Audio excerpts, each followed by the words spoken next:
Welcome into a Jordy Culotta show here on this Monday morning live with a full studio. Good to see the entire crew back in action. Noah's here. Katie's here. Jack is here. Right. Lloyd was dropped off by his mom this morning. My man is without a car. That is one of the perks of working here at the Jordy Culotta show. She packed my lunch, everything, right. made sure you should tie your shoes. You call me. Say yes sir, no sir, all of the things. Are you prepared for the day? I think so, Mom. But more importantly, have fun. That's have fun. Right. Make friends, be nice. We are jam-packed here on this Monday morning. There's a ton to get to. Everything was happening this weekend in sports, right? Whether it was NBA Finals last night, Game 3, LSU football recruiting picks up another commitment. Wimbledon finals on both sides. The Euro final was a classic. MLB draft in true MLB fashion. Doesn't understand how to own the moment. Everything's happening around you. Just delay it for a couple of days so you can be by yourself. Do it on a Wednesday. I mean, why do you have to do this on a weekend that every sporting event known to anybody is happening, and the MLB is going to try to hide their draft? But that is just about Major League Baseball. That sums it up. Is there anybody like, how are they so incompetent at this? And they've been like this forever. It's unbelievable. It's unbelievable. It is amazing. But Jaden Hill, did he? No, I don't think so. No. Really? I've been searching. Damn, UCL's no good. But okay, so we're going to talk. We're going to start off with Gabe Miller here this morning. Gabe is a longtime friend of mine. He and I grew up together, and he is now has been the owner of UFC Core Gym on Sherwood Forest and on Perkins Road over in the Southdown Shopping Center.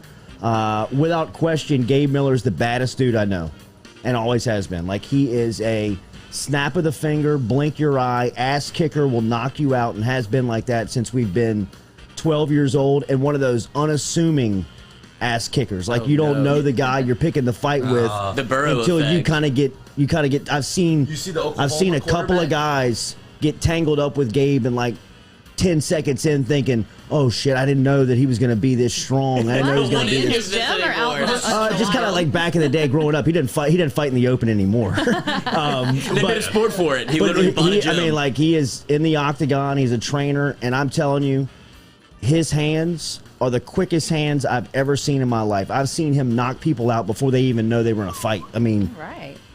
And he's tight with Poirier, and really understands the fighting aspect, man. I mean, he can explain this to us and talk about what was going on Saturday night, and just his thought of the training and talk all about that. So Gabe Miller's going to come up here in about 3 minutes. Yes. Oh, I would have been saying crazy stuff. And he's beautiful.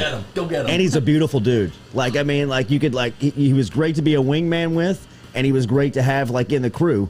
Because, of course, I mean, he was the ace. This makes so much sense for you. You get to run your mouth while you got somebody behind you, because that's kindred spirits. I have the same thing. You always have your guy. You need one guy. The first time I found out he was that big of a badass, I mean, my arrogance went to a whole nother level. You're not talking to me, you're talking to him. A whole nother level. Go ahead, touch me. See what happens. Gabe Miller will be here in a couple of minutes. In fact, we're going to dial Gabe up here in about 2 minutes. So we're going to jump right into Gabe. Then we're going to talk football commitment. Josh Pate, who covers recruiting for 247, is going to be here at 8 a.m. If you followed him on YouTube, you find out that he's spectacular, man. He's got great information, whether it's the SEC or anything about college football. He's all dialed in on recruiting. You can talk just about anything with him. He'll be here at 8 a.m. this morning. New member of the LSU baseball team, Tyler McManus, who was picked up out of the transfer portal from Samford, created a lot of buzz because of his offensive numbers as a catcher, will be here at 8:15 this morning. So we'll talk to McManus about Jay Johnson, LSU, transfer portal, his experience of playing against the SEC, and what he anticipates when he gets here to LSU. And then Erick Sanchez is going to be here at the end of hour number 1, and really looking forward to this conversation as he is the new head of the NCAA NIL mentorship and management. He works over at United Public Affairs, a firm he helped launch back in 2020, and he's kind of a PR genius when you think about it. I mean, he's had a ton of videos gone viral. He's been on the Jimmy Kimmel Show. So just really looking forward to the conversation with Sanchez coming up here in a couple of minutes. And he made our Bernie Sanders pillow. Yes. Creator of Bernie. So it will. We're jam packed here on this Monday. There's so much to get to. As we said, LSU football picked up a commitment over the weekend. Another one out of Lafayette Christian Academy. Fitzgerald West, a defensive lineman who really burst onto the scene during the camp circuit a couple of weeks back. LSU had their annual defensive line camp at the middle or beginning part of June.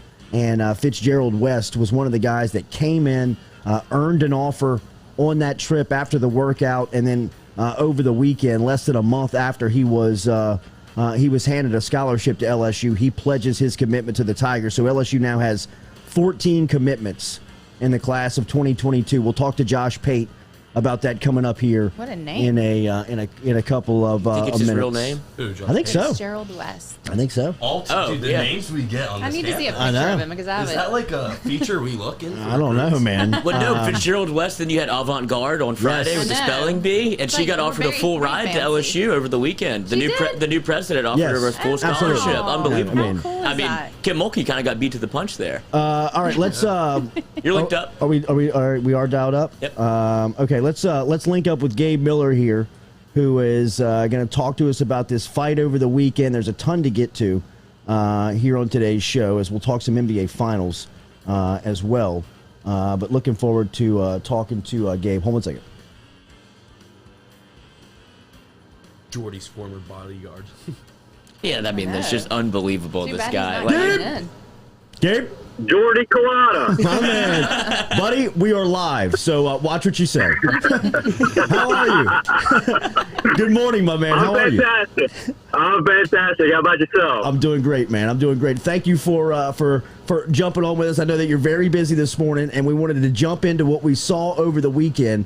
I introduced you. I know that you are. I told our audience that you are the owner of UFC Core Gym, and you have such a great background in fighting. You've been doing this in your entire life. Your dad was a mixed martial artist, fighter, and trainer.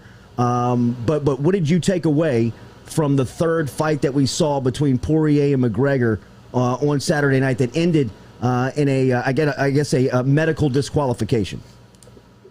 You know, man, this fight, it's been hyped up. It's been hyped up for so long, this rubber match. Everybody wanted to see it. To me, it was just a little anticlimactic, you know, in the fact that, man, I just wish that would have gone to the second round. Yeah. You know, because right now there's just, you know, you got the naysayers out there that, what if Conor wouldn't have snapped his leg and come out the second round and, you know, back to the old Conor ways and would have taken Poirier out. Well, you know, if you were watching that, you saw no glimpse of Conor ever coming back in that fight. You know, Poirier, he may have had the first 30 seconds of the fight where he looked sharp, he looked clean, he was getting his shots off. You know, he was going heavy on leg kicks, which, you know, it was back to the Conor style that we saw that made him successful. But, I mean, Poirier he put his will on Conor. To take a guy like that down, you know, which is one of the most surprising things about Dustin. His wrestling is absolutely phenomenal. Absolutely phenomenal. Without a true wrestling background, that guy has learned wrestling better than almost anyone in the sport. Take Conor down and just control him on the ground. You know, it was domination. That was a 10-8 round for sure. And had it going into the second round, I think we would have seen more of it. And I wish it would have gone that way. Unfortunately, that's fighting. You know, anything and everything happens, and we see it. We've seen that kind of stuff happen multiple times. Of, you know, people are ready to see this great matchup, and you know, our bodies can only get pushed so far before it snaps, and that's what we saw. Is Poirier the best in the sport right now, in your opinion? Man, he's at the top. He's at the top. I think there's such talent in this sport, especially at the championship level. But Poirier is definitely he's a shining light. He is a true diamond in the sport, and I think he's one of the best in there right now. And we're all ready to see him go for that title. You know, it's right around the corner, and that's, you know, whether he takes Oliveira this year or early next, we don't know. I mean, through the press conference, it kind of sounded like he wanted to decompress a little bit, get home, reset himself. You know, this back-to-back against Conor, it's stressful. That is a tough few months for him, and just preparing for this fight, he's going to have some downtime. But I think we're going to see him come back and take on Oliveira and take that belt, and he'll be the best in the sport. I thought the most impressive part about Poirier, especially in the lead up, was he didn't fall for anything mentally from McGregor, which is where McGregor, I thought, showed his weakness, Gabe. And this is just from somebody that doesn't know nearly as much about the sport than you, but it seemed like Conor was trying to win this thing before they got into the ring, and Poirier he just wasn't going to fall for it. You know, that's Conor's game. It's one of the reasons why he is where he is, because it's a rarity that you see a guy who's sharp-tongued, quick-witted, but has the skills to back up his talk. You see that once in a lifetime in athletes, and he's just one of them. But that's his thing. That was his way of getting tickets sold and getting himself in the limelight. And Dustin just doesn't fall for that. I mean, you go back into 2009, 2010, go back into the documentary Fightville of Dustin, you see this kid is rock solid. I mean, mentally, physically, nothing's going to bother him. It's for the past over a decade. This has been business. This kid is all about business. It's never been about the limelight. It's never been about the flashiness. He goes in this sport from fighting days in Louisiana, working his way up the local levels, the rankings. It was all business, and he never let any talk get to him. He relishes in those types of situations. You know, the higher the risk, the bigger the reward for him, and he shines in situations like this, and it's none of that ever gets to him. Even when it gets personal with his wife, which what a dirtbag. Bro, what a dirtbag. I mean, like, what? If you didn't want to fight before, no, I definitely do. I mean, I thought he was going to go back after right? him. I thought, but right? I mean, the back shot of the ring of her walking through, flipping him the bird while he's got the mic in the face is a classic. Louisiana. I mean, that is a classic. I want that picture autographed. T-shirt. Yeah. I love it. That meme will go on for a long time. That was an amazing shot, and man, just that's payback. It's the beauty of payback. You say things like that on a personal level about somebody's wife, and say you're going to murder him. Right. Come on, man. Right. Come on. These guys are walking into a cage with the risk of dying every time they step in that cage. That's not the type of stuff that you say. It's you can talk all the trash you want. Leave it in a sort of, I don't know if you can say a professional level of trash talking, but when you start getting personal on those levels, I mean, you unleash the devil in Dustin. Did we just see the end of an era with Connor McGregor? Does he ever fight again? And is his career over? Man, I think so. First of all, that type of injury, he's 6 months out before getting to the level of being able to train again. And man, he's lost, the last 3 out of his 4 fights, I think. He's been exposed. He's been exposed. I don't think he has that mystique about him anymore. I think guys have been able to figure his game out, and we've seen the best of McGregor. We've seen the best of him. What made him good? Man, I think he's a extremely accurate fighter. He's an accurate fighter with a very versatile style. He moves quickly. His footwork is incredible. Man, he hits hard. The guy's got a left that, I mean, it connects and it takes most people out. But his style from stand up to, he's actually great on the ground. I mean, he's a good wrestler. He's a good jiu-jitsu practitioner. He's got a well-rounded game. And he's a smart fighter. So you combine all those qualities and his IQ, it just makes for the perfect storm of being a great fighter. And he's been able to really analyze his fighters, the guys that he's going against, and break down their style and capitalize on their weaknesses. So it rose him to where he is now. But you know, at this age, with the injuries, with you know, I guess the abuse of the sport, we've already seen the best, and now this is where it's sometimes it's good to just bow out. Is Connor McGregor good for the sport right now? From the Khabib, say, making fun of his family, to throwing a chair at a bus, to the brawl with Khabib after the fight, to saying, Dustin Poirier, I'm going to kill you, all of this, but he sells pay-per-views, and the reason MMA is at this point is because Connor McGregor. Man, you know, that's a good question. Is it good or is it bad? I don't know. You always, it's the good versus the evil, right? It's the good guy versus the bad guy, the antagonist, protagonist. I think that's it. First of all, it sells tickets, which brings more viewership to the sport. It brings more people into it. You know, I think without a guy like McGregor, who has become a household name, mm-hmm. the casual fan who never really cared about the sport before is now actually taking interest in all these other fighters. And, you know, they see a guy like Poirier come in and put him on his butt and take him out, then now they're interested in Poirier. So if it's bad, I don't like the way, personally, for me, I'm a fan of the sport no matter what.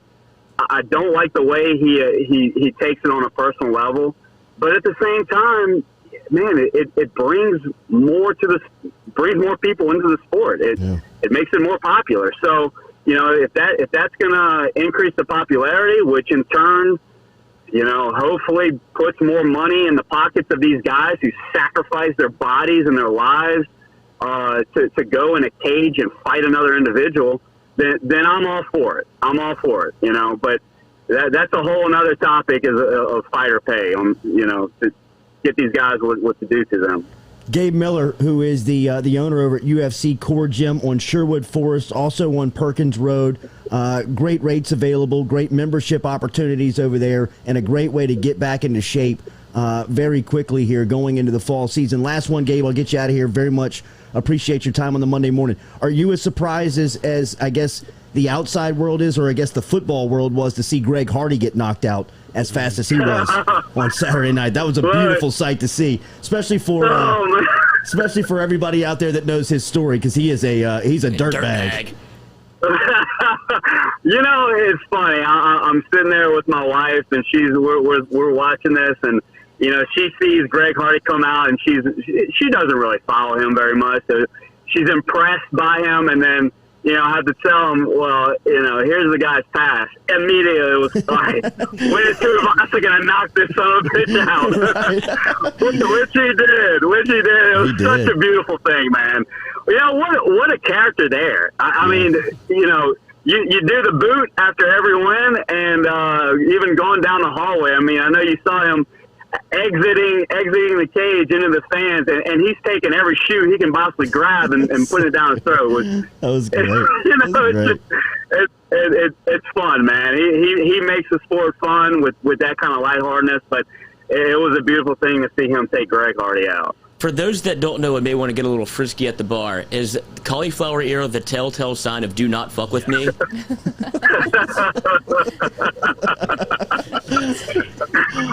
Let me answer that. Yes. That's not from getting nibbled on the ears. I'll promise you that. That's not from after the bar. Gabe Miller, a lifelong friend and owner of one of the best businesses here locally that you can find at UFC Core Gym, has been around for a long time and doing it the right way and giving us some knowledge here on this Monday morning after a very eventful weekend in UFC. Thank you, bro. Love you. Great to catch up with you. Awesome, guys. Appreciate it. Let's do this again. All right, man. There is Gabe Miller checking in this morning from UFC Core Gym as he gives us a little insight on Saturday night between Dustin Poirier and Connor McGregor, and also the undercard there. Greg Hardy got knocked the bleep out within like a minute and a half of that fight. He didn't know where he was. There's so much more to get to here on this Monday morning. We will talk all about it. Josh Pate is going to be here at 8 a.m. We'll talk LSU football recruiting. We'll talk the state of the SEC going in to the fall. SEC Media Days next weekend.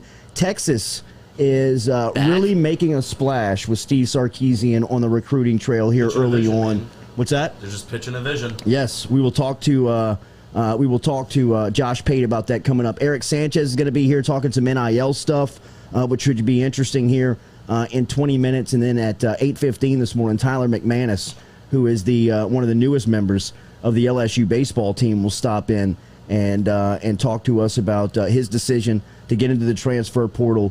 Also to land with Jay Johnson and LSU and the impact that Johnson has had there. Remember, Daily, we're brought to you by Edward Jones here on the Jordy Culotta show over at Edward Jones with our guy Daniel Newman. You can stop in and see Newman today to help you out with any of your financial questions that you may have, whether it is about your 401k, about your Social Security, about anything that you may have as far as investments are concerned. You can get in touch with Daniel Newman today if you work inside of the plant industry over at Dow, over at BASF, Exxon, any of the plants around the area, and you've got questions about your finances. Let Daniel Newman help you out. Very experienced in this field and has answered a lot of questions and helped a lot of people out in growing their portfolio and growing their financial means. So get in touch with Daniel Newman, daniel.newman at edwardjones.com. Odds are if you stop in and talk to Newman, you'll talk a little basketball. And last night, the NBA Finals was happening, Game 3, and that one went to Milwaukee. But the more surprising story of basketball this weekend had to be Team USA getting beat by Nigeria. I mean, like... How do you lose with KD against Nigeria? How is that even possible? Damian Lillard. Bradley Beal, KD. Now, I didn't know that Nigeria had 6 NBA players on the team. I didn't know they had a national team. God, did it really? Mike Brown, who's the former Cleveland Cavaliers coach, is the coach of the squad. Now, a big defense guy, Mike Brown. Yes, big defense guy. Nigeria entered the matchup with Team USA on Sunday as a 30-point underdog. Noah, where were you? Where's the money line call on that? Jesus. I mean, I like Buck Suns. I'm cool with that. The 30-point underdog. The ROI on that money line would have been nice. $1. Take the week off. Could have got a new car. 90-87. Nigeria, after 23 pointers, beats Team USA yesterday. One of the blocks on Kevin Durant. Durant goes baseline. That was Precious? Yeah. That blocked him on the baseline? Durant goes baseline one time and knows that he's going to yak this thing. Knows he's going to dunk it. Goes straight up with his right hand. And Precious, what's his last name? Pachua from Memphis? Yeah. Yes, the rookie from Memphis. Well, his family has crazy names. It's like Precious, Hope, Peace, Achua. Like, it's crazy family. Yeah. It's awesome. Sounds like the Black Panther. He goes straight up and throws Durant right back into the wood. I haven't seen Kevin Durant blocked like that. I don't know. No, ever. I don't know if I ever have. He's as tall as they come and has the verticality to be able to yam. He's so long, and when he makes his mind up to get to the rack, he's getting there. And he's sitting back into the baseline, onto his back. I mean, it was a hell of a highlight to see in an exhibition game with Team USA getting beat by Nigeria. I mean, first off, you could see early on that they weren't afraid. They weren't intimidated. They were shooting the ball with incredible accuracy. And, come to the end of the game, you give a team like that a possession. They knock down a couple of three-pointers, and they run away with it. I mean, that three-point win is a little deceiving because within, 30 seconds, that was like an 8-point game. Well, it just goes to show what sports are. If you let a team hang around that's not supposed to be there, you just get that belief that starts to build and build and build. And it's unbelievable what can happen, how teams are like, holy shit, we're in this. Like, Nigeria's probably looking around like, dude, we can win this game. No doubt about it. And it's just unbelievable how that can happen because that's what sports are. It makes it great. You bet on this game? No, I did not. That's what I was saying. No, where are we? You were at camp all week. I needed, at least look at your phone. The thing about the Find some lines for me. I've learned about the threes, though. It's 19 feet for a corner three in FIBA. Where it's like shorter. It's like 3 Right. Yes, international rules. Yeah. An African nation has never reached the quarterfinals in men's basketball. African nationals lost 28 consecutive Olympic games to non-African nations. The Nigerian team became the first to beat Team USA ever from Africa. So just a little bit to watch here. And look, I'm not saying that it's time to panic and throw things. Do we really care? And totally shift things around. I don't care in the sense of I still think that they are going to be the best team at the Olympics. I still think that every year there is some type of story where there's a national team or an Olympic team that either has some type of scare or they're upset that usually gets them motivated. This is an exhibition game. It really doesn't count towards anything. But the optics of it and just the fact that it happened and seeing the way that it went down was pretty humbling. Jarring. It was wild to just see a team like that not going back at Bradley Beal, Kevin Durant. These cats that are Damian Lillard. One time Lillard has his shot blocked in the corner and he catches it and gets to the rack for a reverse layup. But you can sense the frustration on him. Easier. Why is this so difficult? Yeah. And it's just something to see. It's I don't care. I really don't care. But when something like this happens, it's a story. Right, but if it happens in the Olympics, then we care. Is this a throwback to 2008 when they get third? They got the bronze in the Olympics? 04. 04? The Greece games. The Greece, yes. But then they came back. I'm wondering if that's what this scenario is, where it starts building and it's all right, we have to bring we had the dream team, then you had the lull with the Olympics with that created the Redeem team. Yeah. And so I'm wondering if this is going to be something where you start having all right, Anthony Davis is going to show up, Zion's going to show up. You start bringing in all of the team still has heavy hitters. Yeah. But if it brings out all right, we're not messing around anymore. We're going to show you what USA basketball Booker's is. coming once the series is over. You would is think. He? Yeah. I would think that there's probably 3 or 4 guys that they're at least going to look at in this series. We need people. The way that they struggled defensively, I would look at PJ Tucker. You know what I mean? Somebody like him just to bring him on. Just a defensive guy. Do they not? I didn't watch the game, so I don't know if they just did play zero defense. Zero. But my biggest question is what I just asked is just to have did they just need a kick in the ass? Is this this will rake them up and then they'll win gold? I would think so. Okay. I would think so. But it is crazy to see Team USA beating that 30-point underdog. Are you kidding me? Right, man. Get beaten by a Nigerian team like they were yesterday, 90-87. Wimbledon finals yesterday as well. The amount of sports this weekend was incredible, man. It was. Did anybody know the ESPYs happened? No. I didn't know that. There was stuff that went on this weekend that normally would garner at least some headline news. You don't even really pay attention to because there was just so much happening. To me, one of the great events of the off season that you can always get some run with in our business is that Pro-Am, that celebrity Pro-Am that happened in Lake Tahoe this past weekend that brings out I didn't know that happened either. Everybody. It brings out You played that course? Yeah, shout out Pops. We got to go there when I was younger. It is everything cool. It looks like. It is unbelievable. I bet it is. And especially in July. Yeah, it's perfect. Right? It's perfect right now. But everybody from Justin Timberlake, Aaron Rodgers to all these A-list actors and former artists and musicians and who's who. It is a who's who of the sports and entertainment world crash into Lake Tahoe for a celebrity golf event that just to me is great. Provides great material for us. And in a weekend like this, it gets lost in the shuffle. It gets lost in the sense of you don't really see some of the highlights. You don't see anything that jumps out of it because there's just so much stuff that's happening. I'm not complaining. I love that sports are back. I love that we were able to dive into sports and almost get intoxicated on anything that you want to take in. However you want to take it in.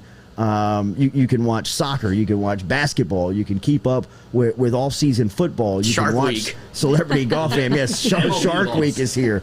Wimbledon, the finals, as we said, Novak Djokovic got another overall championship, which he adds now to 9 titles. He earned his 3rd consecutive championship at Wimbledon. Adding that to his 9 titles at the Australian Open. He's a 3-time U.S. Open and 2 at the French to equal his 2 rivals in majors, 1 all time. Djokovic is now the only man since Rod Laver to win 3 major tournaments in a season. He can aim for a calendar Grand Slam, something that was last accomplished by Laver 52 years ago. So some more history if you keep up with the sport of tennis with Novak Djokovic over the weekend, earning his 3rd consecutive win at the All England Club. So just all types of stuff. And then, I mean, we're not soccer fans. I'm not really a fan of the sport. I don't even try to fake be a fan of the sport around World Cup and Euro time, because I think that people can sense that. People can sense when you're faking that you're a fan. But when there is just entertainment value on the line, like there was yesterday between England and Italy, I mean, that's as captivating as television as you'll find, man. I mean, for 2 countries to be as passionate and as invested as they were in that sporting event. It was at Wembley Stadium, which was in England. I mean, it was just. It was rocking, man. I mean, we were talking about the optics of the fight on Saturday. The optics of that yesterday was phenomenal. Isn't that what drew you in? That's what drew me in. Yes. Is the amount, like, I don't care. 100%. Like, I would never have watched that if it was just a normal match. But fans. Yeah, but the way that they, like, it swept our country because how much they cared, and that's what drew me in the most, was how much you could feel like the presence of how much that mattered to England and Italy, but mostly England. It gave me a lot of LSU Alabama vibes, is what me and my brother were talking about, like the TJ Yeldon, because they're playing in London, penalty kicks, and you have this moment where you're like, oh my God, we could win, and then you can feel that pressure, and then you have it just swept out from under you, and it felt very much watching TJ Yeldon just go down the field. I felt like the Italians were in control of that the entire time. They felt like they had some, they wanted to be in enrollee stadium. BD energy, bro. Yes. Like, I mean, we're in your stadium. We are not intimidated at all. We can smell your fear. We can smell your intimidating. You could see England was very much like, oh man, this is slipping away. This isn't going to happen, is it? This isn't going to happen, is it? It's watching somebody steal your girlfriend in front of you. It was. It absolutely was. I mean, it was as if you showed up to the party and you were kind of dancing with it, and everybody was kind of looking at you like, "Oh, look at England! got some moves. All right, look at him. He shows up. He's got some confidence. He's well shaven. He's got the girl. They might be ready." And then Italy the whole time just creeping in the corner, that late. 5 o'clock shadow, walks in. Who's England with? I don't know. Some new girl. Who's that? Yeah, right. We want to dance. Yeah. Let's see how this goes down. Never dance straight to the car. We'll take that cup back to back to Italy. But it was. I just thought it was a great scene, man. I just thought it was very much entertainment. And like I said, I can't fake to be a soccer fan. I don't care about the World Cup when it comes through as much as it seems like the rest of everybody else says. I'll get involved and I'll support, but I'm not going to be leading the charge, wearing the scarves. Do you think in the bar? Are penalty kicks the most stressful sports thing? Me and Lloyd were discussing this. There's never been a spotlight that's brighter. Like, we were trying to compare moments, 1-1 with the shot clock off, like with no time left on the clock. Or bases loaded closer coming in. The only thing I could think of would be free throws with no time on the clock to win or tie a game and keep it alive. But I mean, that is a penalty kick, right? That's what it is. I mean, that's all. I mean, that's what that is. So yes, I mean, think about that. The kid for England, he's 19 years old. It could ruin his life. I mean, that could be. Or it could make it. That's a monumental moment for him. He almost cried. He was trying not to cry. Yeah, I mean, that's what I started watching and started feeling terrible for this whole thing. This is not fair to anybody. This is so much pressure. Yeah, right. And I had a moment of having a heart, and I was like, kick it, make it, whatever. But then when he was like, you can see, that's what made it so visceral. It's so cool to watch. Yeah. They're very emotional. They flop all over the place. Unbelievable. Yeah, the flops are incredible. I mean, in the same stratosphere, you've got the 19-year-old kid from England who's trying to win for his country on that penalty kick, and the goalie for Italy is 20 years old, who's having a hell of a day. Both of them. By the way, I mean, both of those goalies, that was incredible. I mean, to see those cats bouncing around and being able to save those shots in that type of environment with that type of pressure. Inject that in my veins. That dude. is It was so so good, much man. fun. I love it. That was great. I mean, that was as good as entertainment as was on all weekend. They should just always go to shootouts. Don't do this. I agree. Just go to I shootouts, agree, man. And they should let the points carry over to where if you bet the over, like I did again, Little they scored in the personal on first that one? 25 minutes. I bet the over. I'm like, all right, boys, we're in. Turns out over 2. Once again, happened again. You can't push. You got to make the over in 90 minutes. And I was like, I've had this dream already. I hated it. Can you bet towards that? Can you bet towards like, hey, I want to bet overtime. I want to bet if there's extended time. I would imagine in some states where it's legal that you can probably do that, like live bet. But in America or in our Louisiana, for some reason, this state The one time we have morals. doesn't let us happen. Megan making money probably can do it with Barstowitz now. Good for her. Jesse McCormick writes inside of the bunker a good scenario. Big putt, Yeah. standing over a putt Just tap it in. to win a champion. I mean, to win a major. I mean, think about standing over a 6-footer to win a major. I mean, pee down your leg. Just, I've been in some cash games where it's like, I love the moment, like whether or not, this is what I've always told myself, and I think everybody that plays sports that like enjoys it, like one of two things is going to happen. Why not like want the good thing to happen? Like there's no reason to really be nervous about it because something's going to happen regardless. You're not going to not hit the putt or not kick the ball. So just go make it happen. But that moment is so real over a putt or 1v1 penalty kicks or like baseball. Like it's you versus the pitcher, dude. Yeah. It's me and you That's right 1-on-1. now. Yeah. Yes. So I think baseball is probably the most like comparable to that. But that penalty kick moment, there's no brighter spotlight I've ever seen. That's a lot of pressure. Whole country. Serious pressure. Whole Yeah, country it really, in your whole entire like country. technically your home stadium. Yes. Unbelievable. yeah, Yes. man. I mean, And you just shank it. Shank it. Shank it. Hit the post. Sure, he slept great. Hit the post. Oh, yeah. Italy is awake. Speaking of the weekend, did anybody see the moment that Daniel Camarena had for the San Diego Padres? No. Oh, the AAA pitcher. A local San Diego kid. San See if you Diego? can- I don't know. San Diegon? San Diego. San Diego. San Diegian? Old wooden ship. Dude, I'm telling you, I watched this on Twitter and like cried like a baby. Like cried. His dad. So Daniel Camarena is a AAA pitcher from San Diego. It's a key part of the story. From San Diego, gets called up on Friday or going into the weekend. This may have been Thursday or Friday. Gets called up and gets put into the game for some middle relief. Goes in there, pitches well. Well, now he's up to bat in like late in the game with bases are loaded. Last time a pitcher has hit a grand slam in his debut was like 1876. No bro. way. Like it was like Babe Ruth. it was over 100 years ago. Over 100 years ago. And this guy, and there's a camera that is focused on his family as he's up to bat, right? And this cat golfs one out of San Diego Stadium, full capacity, sold out. Off Place Max Scherzer. is going wild off of Max Scherzer and the Washington Nationals. Place is going ballistic, but the camera never leaves his old man.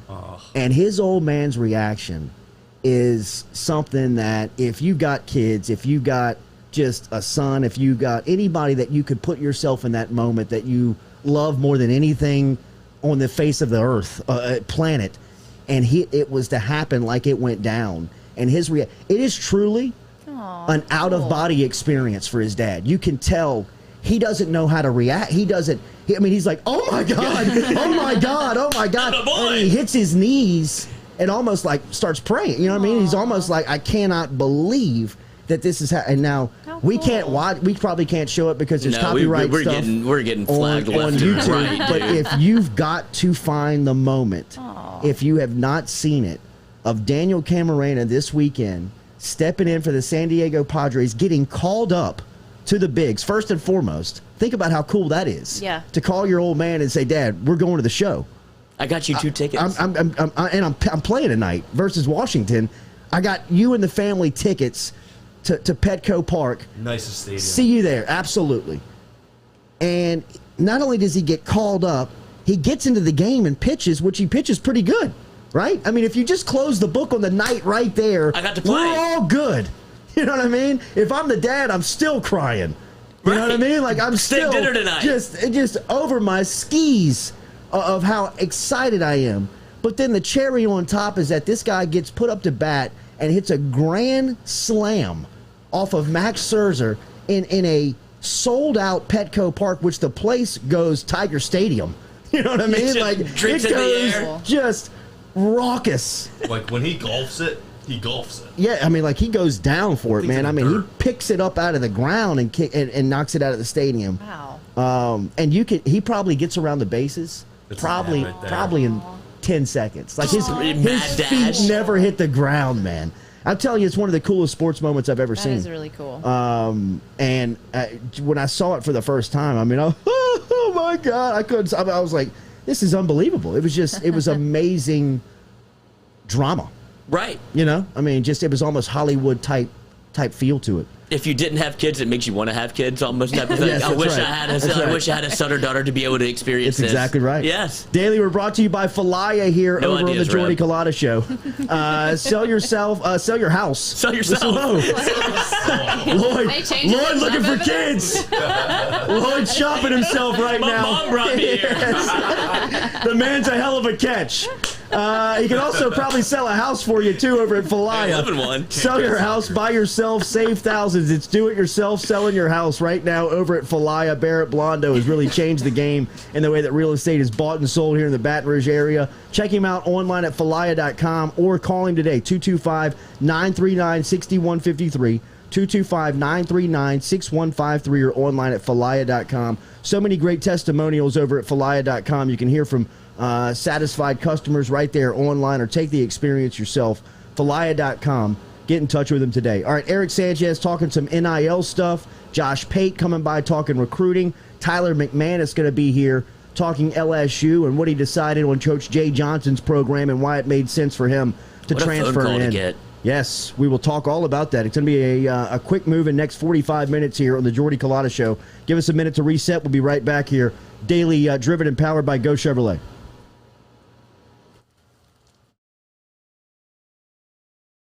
Are you self-employed?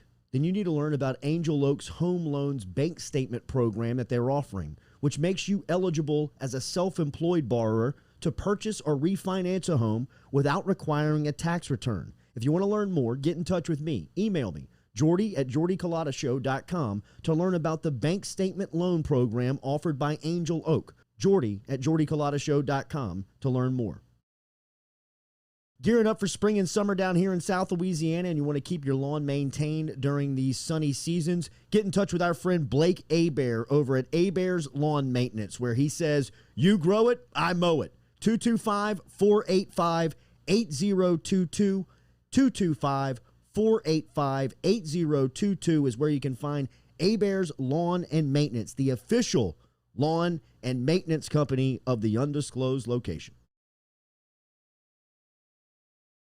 Go Chevrolet is proud to announce Go Express Auto Sales, the new used car lot located in the capital city of Baton Rouge, Louisiana, at 11522 Florida Boulevard. Go Express Auto Sales is online at goexpressautosales.com, or you can search them on Facebook and social media at Go Express Auto Sales, the newest addition to the family of Go Chevrolet. Remember, Go Chevrolet is located down in Laplace, Louisiana, but now welcoming aboard Go Express, the new used car lot located in Baton Rouge, Louisiana at 11522 Florida Boulevard.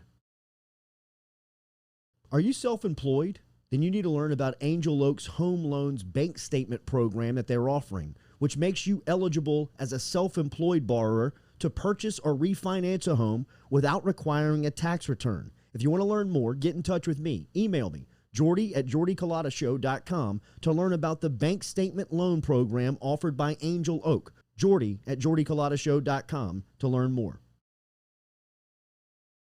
Gearing up for spring and summer down here in South Louisiana, and you want to keep your lawn maintained during these sunny seasons, get in touch with our friend Blake Abear over at Abear's Lawn Maintenance, where he says, you grow it, I mow it. 225-485-8022. 225-485-8022 is where you can find Abear's Lawn and Maintenance, the official lawn and maintenance company of the undisclosed location. Gearing up for spring and summer down here in South Louisiana, and you want to keep your lawn maintained during these sunny seasons, get in touch with our friend Blake Abear over at Abear's Lawn Maintenance, where he says, you grow it, I mow it. 225-485-8022. 225-485-8022 is where you can find Abear's Lawn and Maintenance, the official lawn and maintenance company of the undisclosed location.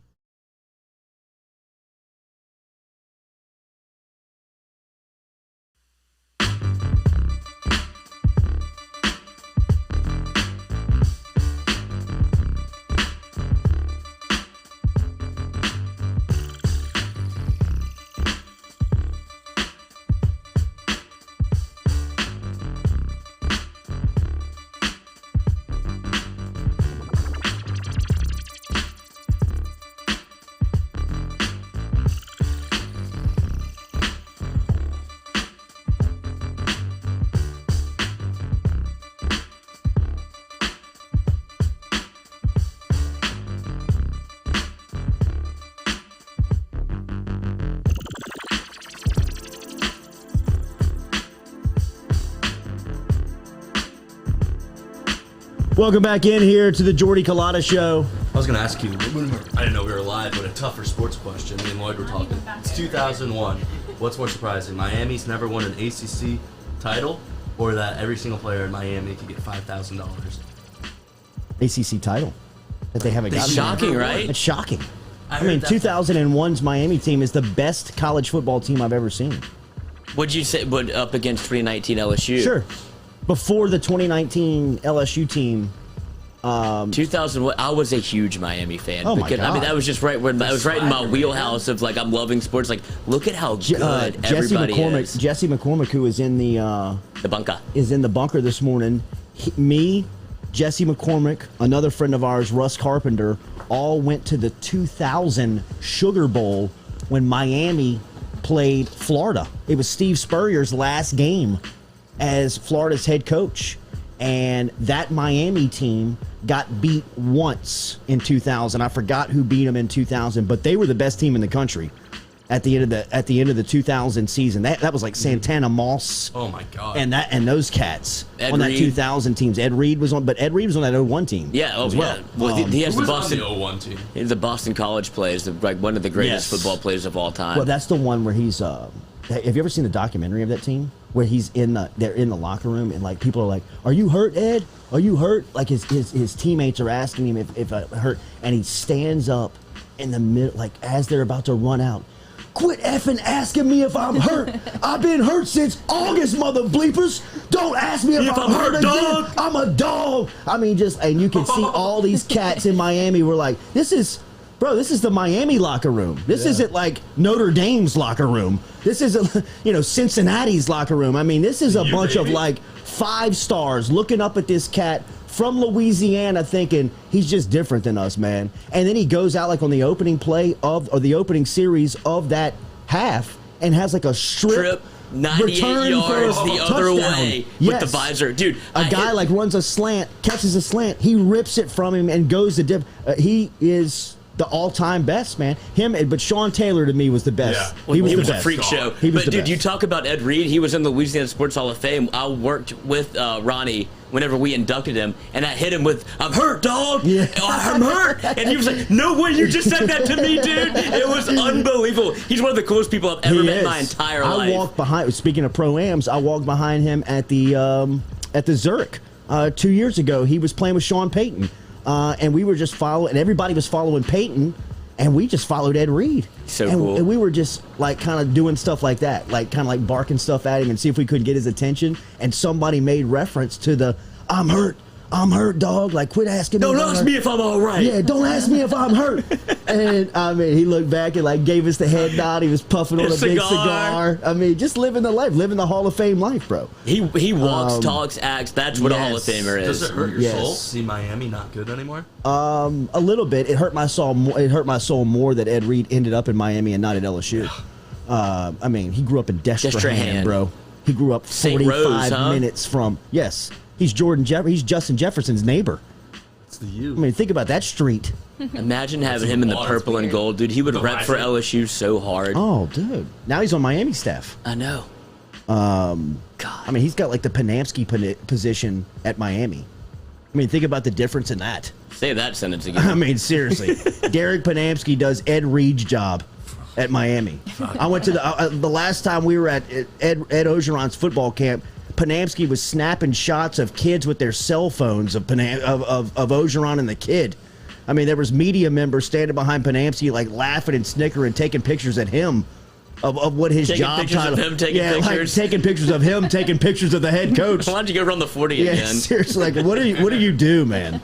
Meanwhile, Ed Reed's out here slinging tequila and selling cigars, and he man. He goes live on Instagram and DJs, and it has like 500 people watch like immediately. He's just like vibing in his like South Beach apartment. Like, this is so cool. He's just the coolest guy I've ever met. Has to be. So it was. How did we get here? How did we get here? I asked what was more shocking. Yes, definitely more shocking that Miami has not got an ACC title since 2001.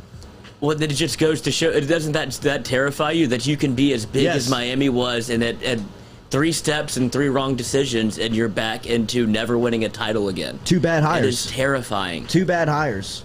You are Larry Coker and Al Golden away. You are Larry Coker and Al Golden away from being irrelevant. It just shows the foundation is never stable. It's always moving in college football.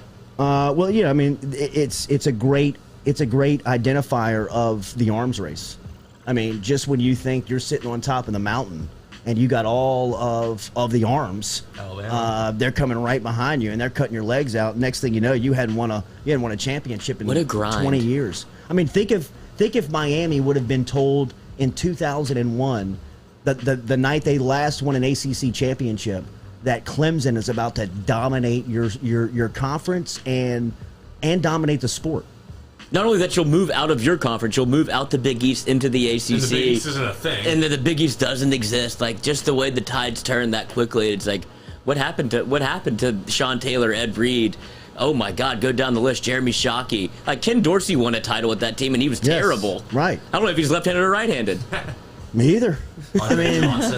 Andre Johnson. That was the deal. Like, they're quarterbacks. Like it was like a lot of very like LSU. It was like we have players everywhere except quarterback. Get him the ball. But those Miami teams were so. I still remember leaving the Superdome after that. That just like, who's gonna beat that team next year? Because we were talking about all of the guys that were coming back. I mean, you forget like Reggie Wayne was on that team. Louisiana Cat. You forget like Reggie Wayne was like a freshman on that team. Like it was Frank Gore, Willis McGahee, go down the list. Clinton Portis. The amount of guys that were sitting on the sidelines, hanging out on those teams, not playing. Remember, Hub International Insurance brings you the Jordy Culotta Show. The rising cost of health insurance is directly related to the frequency and severity of large claims. What have you done to address the claims associated with your group health plan? Let Hub International help you out. Scott Daugherty is available over at Hub this morning, and you can get in touch with him. All you got to do is email me, Jordy@JordyCulottashow.com, Jordy@JordyCulottashow.com, and we'll get you in touch with Daugherty and his crew over at Hub International Insurance. When we come back, we'll talk recruiting. Josh Pate over at 247. What a going read, to be here. dude. Yes, crushed it. Yes. Well, I mean, after last week. It's been throwing me a lot of curveballs, the Hub International really Insurance. know what you just said. No, that time you did, right? Yeah, no, the multi-syllabic words you were using, I was very impressed. Words, it was Lloyd, like, holy, he can read. Insurance now. Thank you, Lizzie. Josh Pate next here on the Jordy Culotta Show. He's out there.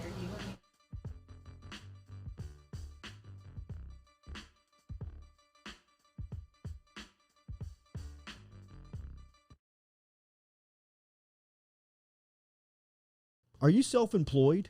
Then you need to learn about Angel Oak's Home Loans Bank Statement program that they're offering, which makes you eligible as a self-employed borrower to purchase or refinance a home without requiring a tax return. If you want to learn more, get in touch with me. Email me, jordy@jordyculotta.com, to learn about the bank statement loan program offered by Angel Oak. jordy@jordyculotta.com to learn more.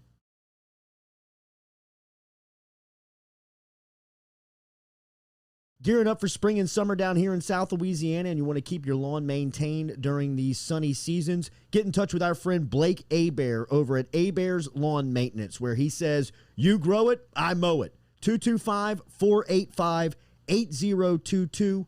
225-485-8022 is where you can find Abear's Lawn and Maintenance, the official lawn and maintenance company of the undisclosed location.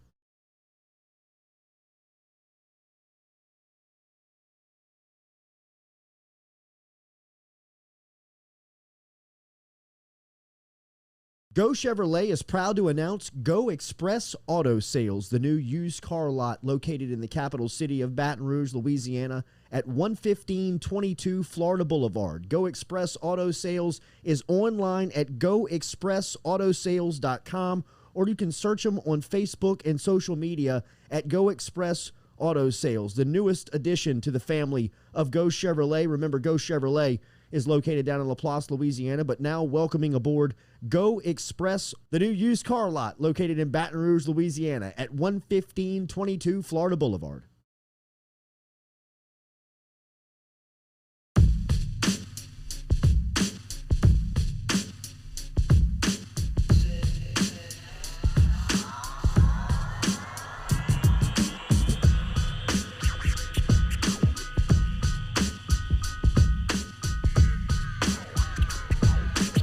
All right, welcome into Hour 2 here, the Jordy Culotta Show, daily driven and powered by Go Chevrolet. Check them out online at GEAUXchevrolet.com. Stick around. Erick Sanchez is in the UDL. Our guy is going to be here. He has mastered the art of going viral, and we will talk to him about some NIL stuff. Doing it right now. We will talk to him about some of his past projects, including ending up on the Jimmy Kimmel Show. From one of his stories. So a lot to get to with Erick Sanchez. We'll also talk to Tyler McManus, who is one of the LSU baseball new faces, who is transferring in to play for Jay Johnson. But next we talk to Josh Pate. If you've been paying attention to our platform, which we are now here daily on YouTube, we've gone from the daily radio show to now going full digital, as we are all on social spaces like YouTube and Facebook and our website, jordyculottashhow.com, talking daily about Louisiana sports and highlighting what's going on down here in our state. Josh Pate is doing that on a grander scale and is knocking it out of the park, man. I'd imagine if you are a college football fan, that you have seen his work. If not, I would advise you to get over and follow him on Twitter instantly. He is at Late Kick Josh, and he's over at 247 Sports. He's working for CBS Sports as well, and he's got an incredible daily YouTube, which is just jam-packed with daily information about college football. Whether you want up-to-date college recruiting, SEC, just overall stories like Texas on its way back with Steve Sarkisian, to stuff like NIL, stuff we'll talk to Eric about coming up here in 15 minutes. Josh does a great job of daily just informing college football fans about what's going on. So it is our pleasure to welcome him into the conversation now here on the Jordy Culotta Show. From the Late Kick with Josh Pate, we welcome in Josh here to the conversation. Good morning, man. Thank you for your time. Well, first off, Jordy, thank you. Secondly, I just got back from home. I went down there for a week, and none of my family members introduced me fractionally as good as you just did. So, man, I appreciate that. We will send the address, and I expect a check in the mail, Josh. No problem at all, man. No, it is great to have you. It is great to have you because, what you're doing, I think that you definitely saw a need, and you are providing a service to people around, whether it's the Southeastern Conference or just college football fans, that is just very informative. It's very easy to follow. So from down here in Baton Rouge, Louisiana, we appreciate it very much. One of the stories that you touched on last night that I wanted to start off with before we get into the SEC and LSU and what to watch out for this fall is Texas. And one of the stories that we've heard down here in Texas is that they've made a really good impression on Arch Manning and his family from a recruiting standpoint. What have you heard from the Texas trail and what Steve Sarkisian has been able to kick up as far as interest goes in Austin before his first season? Well, it's layered, and it's a little mixed. So let's start with Arch Manning. What you said about Arch, I believe is true. I think they killed it with his visit he took out there a few weeks ago. But, here's what's also happening. What's also happening is I think that coaching staff is slowly realizing the landscape of recruiting in Texas has really rapidly changed, and this is just something that's happened over the last 5 years in earnest. Last night we talked about this. Over the past 3 years, let's just say 4 years, when Tom Herman landed a number 3 class at Texas in 2018, that kind of set the narrative for him. He was going to have all the talent in the world. There's no excuse to lose. We all remember how that turned out. But what also happened is there were a lot of wheels in motion as that number 3 class got signed that I don't think anyone, including myself, really fully appreciated at the time. You had the tail end of the Stoops era at Oklahoma. Lincoln Riley getting his feet under him. So Oklahoma was not recruiting in Texas like they were about to. You had the tail end of the Sumlin era. Jimbo Fisher coming in. They're just getting their wheels under them. So A&M's not recruiting like they would go on to recruit in state. And although Alabama and Ohio State were already recruiting in Texas, you didn't have Clemson out there. You didn't have Oregon in there. You didn't have all these other national contenders. Well, you fast forward 3 years, and the same thing that's happened in Florida, because the big 3 there has been down recruiting for so long, is happening in Texas. Contenders outside the state have looked and said, whereas previously it was tough to get talent out of there, now it's open season. So let's go raid that state, and that's kind of what's been happening. So last week, it was on display when Oregon, of all programs, comes from the Pacific Northwest and comes in there and grabs Kelvin Banks, which is one of the top offensive linemen in the country. He's out of Humble, Texas. Not Humble, Texas. And that caught some people by surprise because Texas was thought to be the leader there. And not only does the kid commit to Oregon, but he says A&M was my number 2.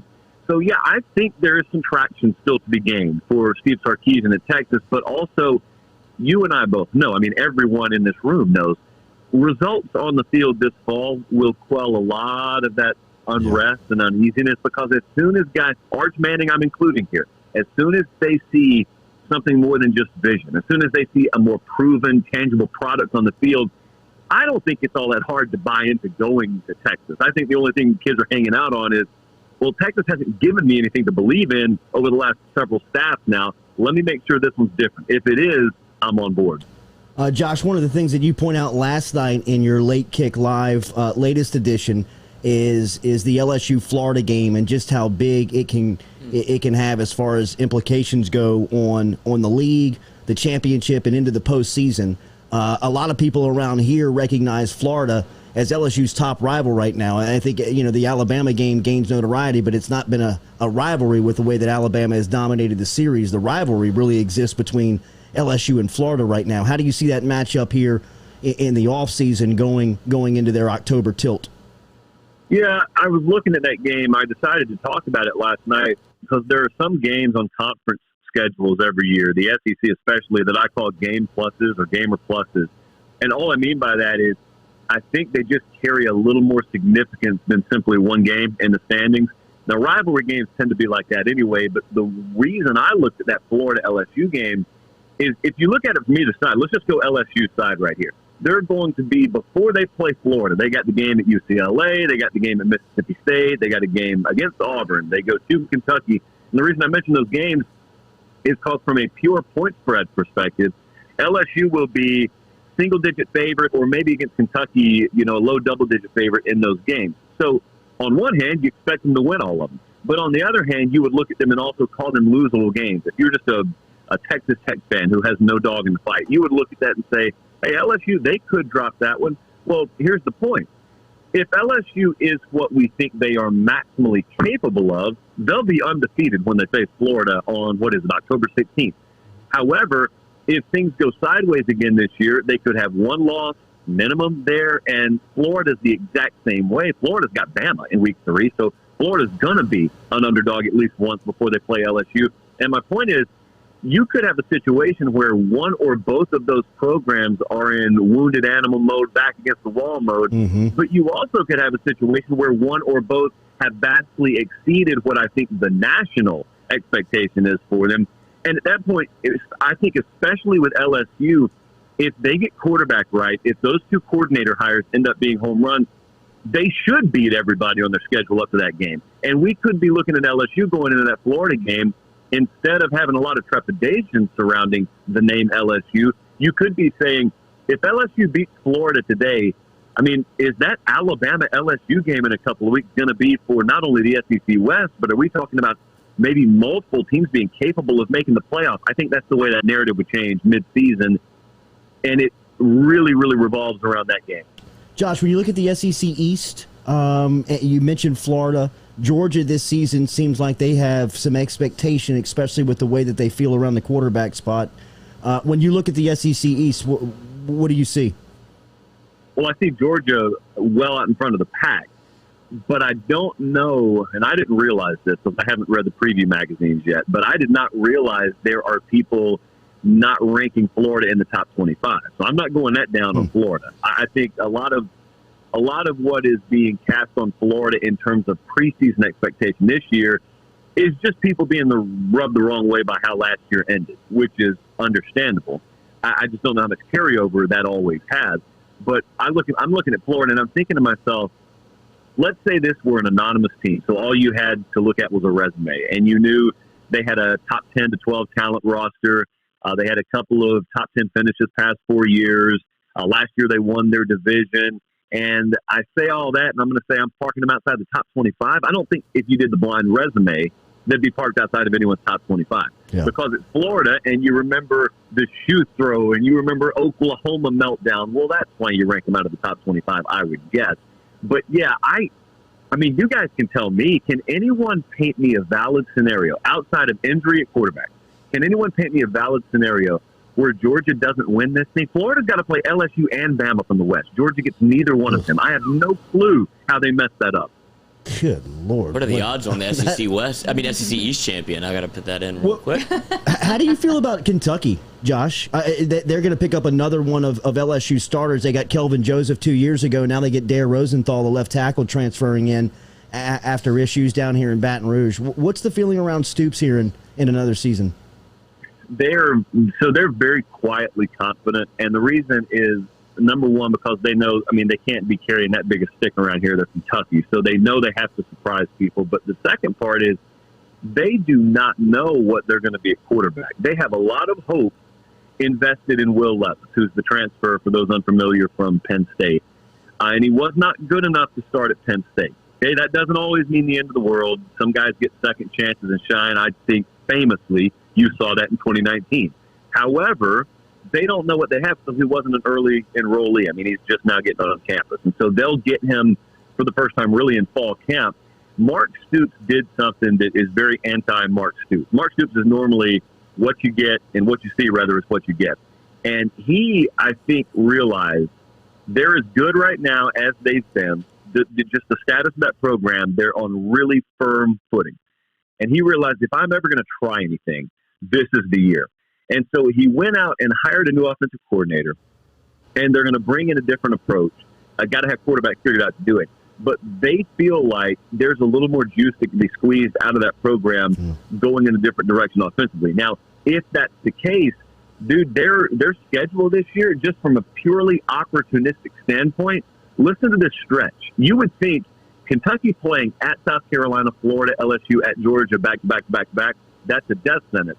Well, the thing about it is, it doesn't have to be, because when they play Florida, Florida will be coming off the Tennessee game. When they play LSU, LSU will be coming off the Auburn game. When they play Georgia, Georgia's coming off an Auburn game. So they catch all these teams at the most vulnerable position, and all they have to do is pull one of those upsets to make it a different season for Kentucky. I know some people have them finishing second in the East. The way that happens is if it's Georgia and a train wreck behind them, and then Kentucky just emerges from the smoke, which would not shock me.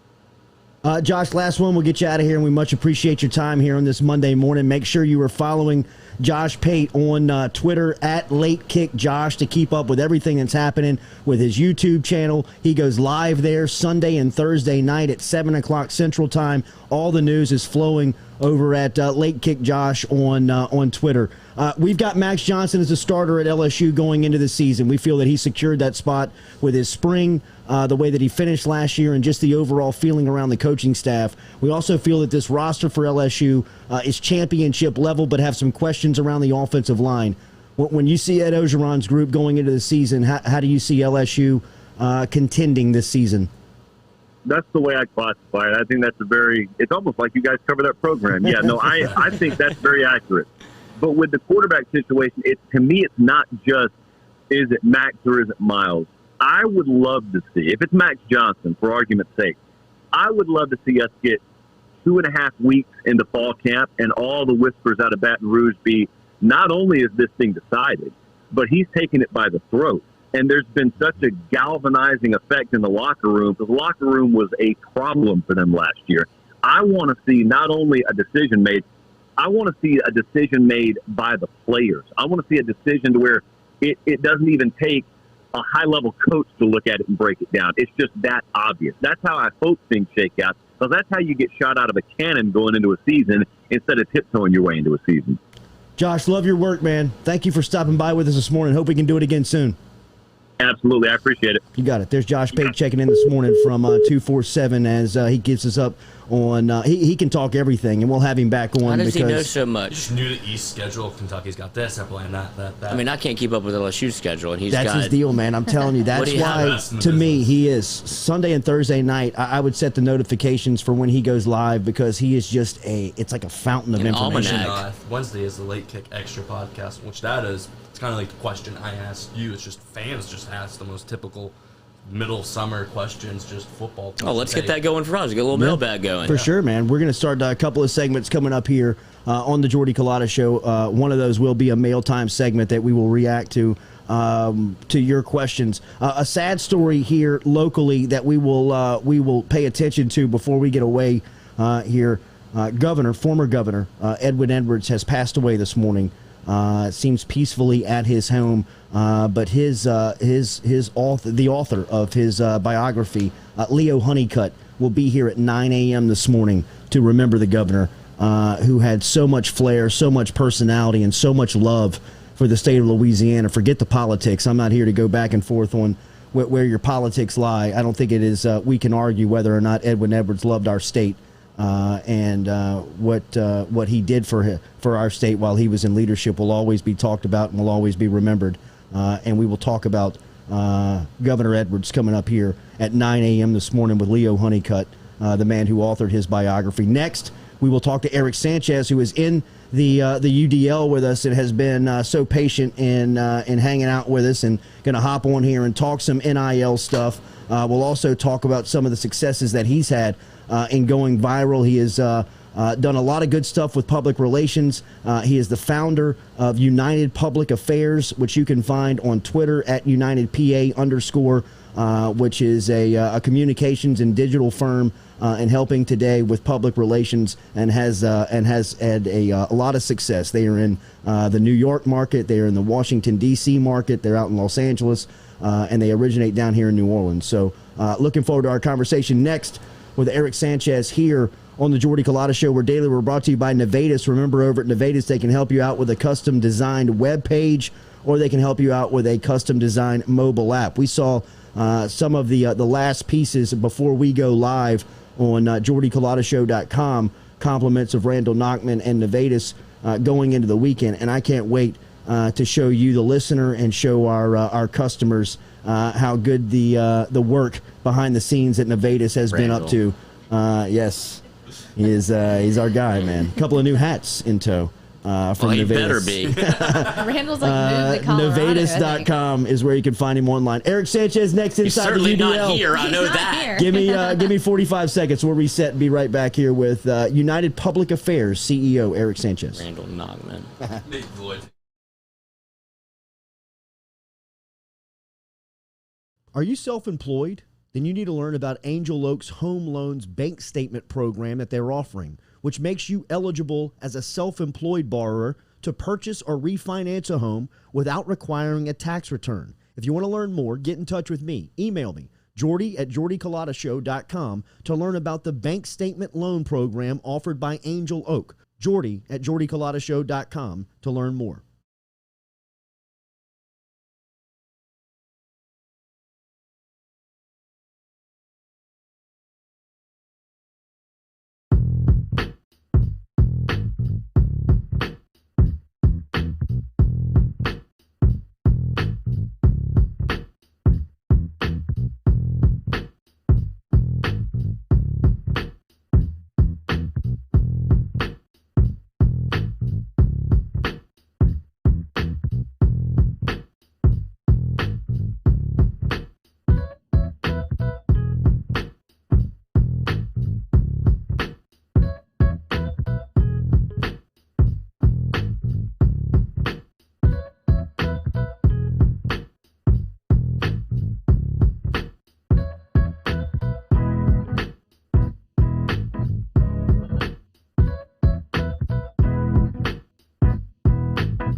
Welcome back here to the Jordy Culotta Show, live here on this Monday morning.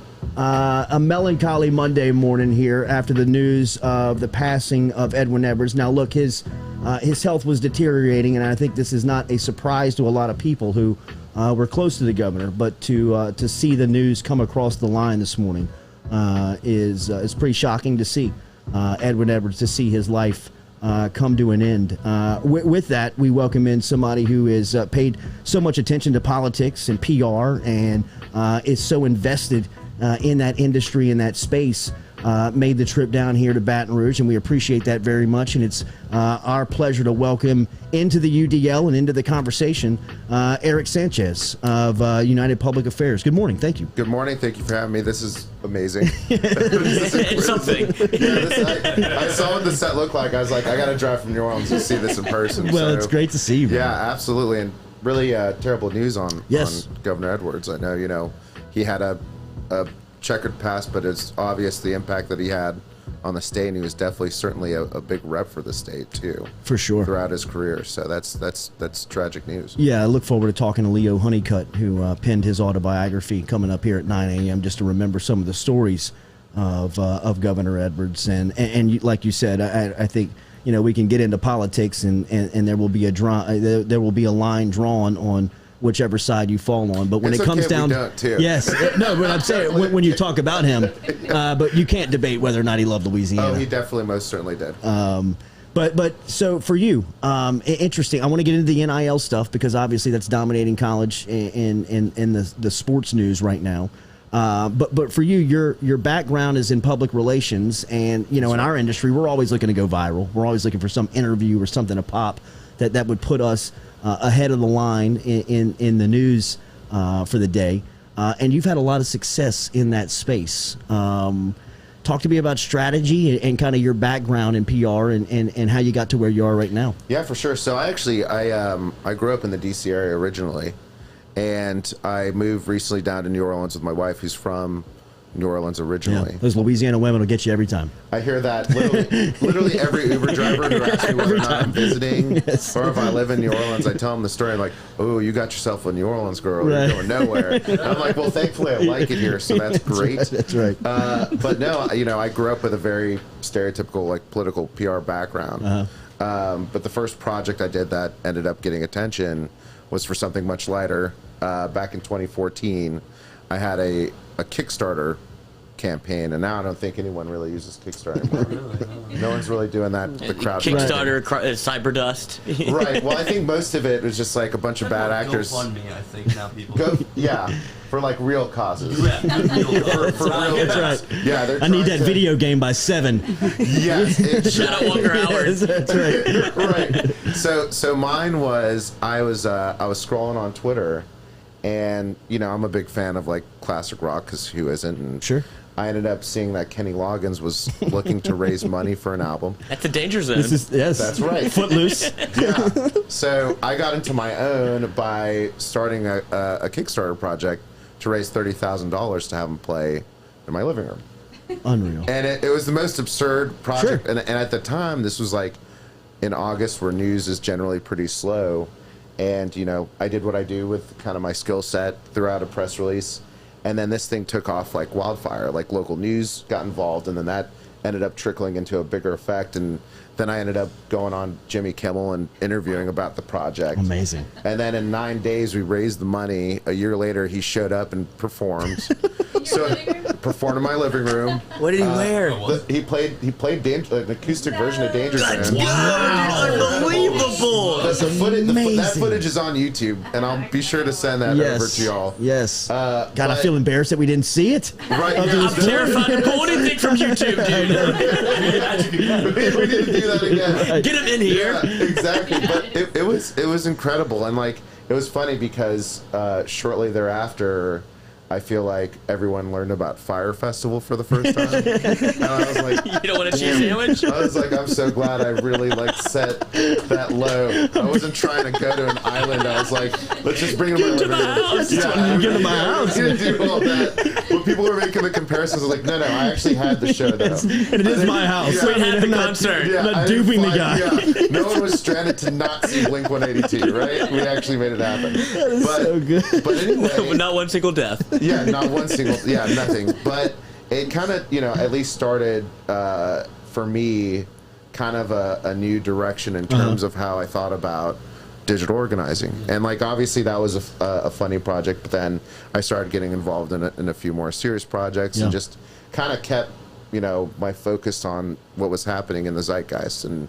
trying to figure out ways to do things for obviously lighter purposes. But since I moved to New Orleans, it's obviously for me a new terrain that I've been really careful in terms of understanding both the political landscape and how people just think locally. But a buddy of mine, a guy named Brent Rosen, he runs the Southern Museum of Food and Beverage. He and I had a petition a few years ago when, Lee Circle was kind of just opened up to drive to push towards changing it to Leah Circle in terms of Leah Chase after she had passed. Absolutely. And like the public polling was on our side. Dookie Chase Restaurant. That's right. Yes. Yeah. Yes. So they're not. I know council had actually moved in that direction down in New Orleans, but I think they're actually going in a different direction to help memorialize her. But yeah. So anyway, started getting involved with that. I see you have a pillow that one of the pillows that I made. Yes. So yeah. So it started with. I was doing pillows of Dr. Fauci once the pandemic started, which was a conversation that was had on Cinco de Mayo in my backyard over margaritas. That's where everything creatively happens. Everything creatively happens over margaritas. They do. Yeah, so I started selling those, and then some folks were like, well, think about making this pillow. And so I kind of ventured into pillow sales. Wow. Last year. The pandemic is crazy, man. It really is It just is nuts for everybody. That's right. Went from PR to pillow making. PR to pillow making. Get Loggins on the horn. That's right. Exactly. And then, obviously now segueing into looking at this NCAA policy and I mean, now it's less than 2 weeks old. I launched on Thursday, but now it's an arena that I think is really intriguing and looking to see like the landscape of this. I feel like everyone who's getting involved in it is still trying to wrap their minds around how this will work, and it's been interesting. You would be a great starter for that question, I think, right? Because when I look at this title of head of mentorship and management and working with the NCAA, I mean, do you have an idea of just the scope of this, of NIL, of kind of what What is the floor and what is the ceiling? I mean, yeah, well, so here's my thought process as I've gone into this and as I've had discussions and I've done my own research. Like, obviously, you got 500,000 student athletes out there, over 1,100 schools. But obviously that includes D2 and D3. I know the rules are a bit different there. But at the very least, 2% of those kids are going to end up going pro.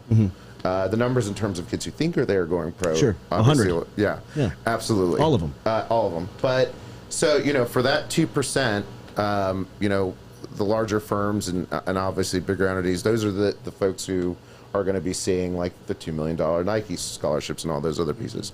But I think it's great that at the very least, I mean, the NCAA has allowed this opportunity to happen. But I have to suspect probably in this first year, we're going to see some really best and some really bad practices. Sure, right. And so for my part in this role and what I'm hoping to do, for that 98% that's not going to see some of these larger opportunities is help them understand a couple of different things. Like, number one, it's like, I wasn't a student athlete. Obviously, anybody watching can tell. I wasn't a student athlete, but I was a student. Jackets fly, though, bro. Thank you very much. I appreciate that. Was not cheap. Doesn't look it. Could approach something other than sports. Yeah, The Harper's T-shirt to the Harper's sport coat. Yeah, I rolled in Barry New Orleans into this. Yes, you did. You did. I love it, man.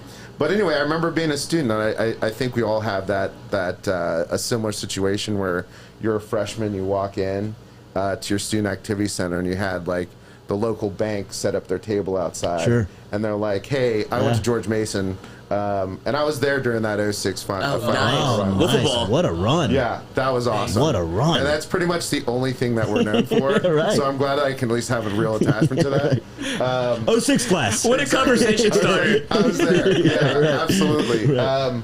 But you had that bank, and they're like, "Look, we'll give you a free Sure. T-shirt Yeah. if you sign up for this credit card." Yeah. And you're like, you're like Federal, baby. You're like, "Look, I got the shirt, and oh my God, I got $4,000. Right. And I got $4,000 I can mess around with. Right. What could go wrong? Everything." Yes, right. It's between that and the Navy. Yes. Yeah. So for these student athletes, I just think, obviously this is an awesome opportunity for them to understand financial literacy a little bit better through the auspice of this new opportunity. Yeah. But also, like, looking at the fact that they may not grab, a huge paycheck, they could at the very least understand how to cultivate their brand for life after college. Are you working directly with the athlete, or are you working with administrators on campus to educate the athlete? I'm working right now directly with the athletes. And since I've launched, obviously, it's been like 4 days. But it's been awesome to like hear from friends who have kids or nieces and nephews who are D1 athletes. And so we're starting those conversations now. Also working with the brands as well. But I hope to eventually get, move over to the point here in the near future where, we're having direct conversations with schools, because even they are trying to figure out how to, mitigate all of this. And obviously, like, for example, school like Ohio State, they already have relationships with athletic brands. And so they're having to figure out what they'll do with their student athletes who maybe will embrace another brand. Obviously, it's like, as far as I know, let's say you have a New Balance sponsorship and, Ohio State's a Nike school. As long as you're not wearing, the apparel on the field, you're fine. Yeah. So that's helpful. I feel like it's very similar to how it runs in the professional realm for a lot of different reasons. Yeah. It's a lot different because those pro athletes are already snagging, these endorsements. They know how to leverage it. They have representation that understands the contractual agreements. And my worry is, for some of these engagements, the whole point of this is that it's supposed to create opportunity.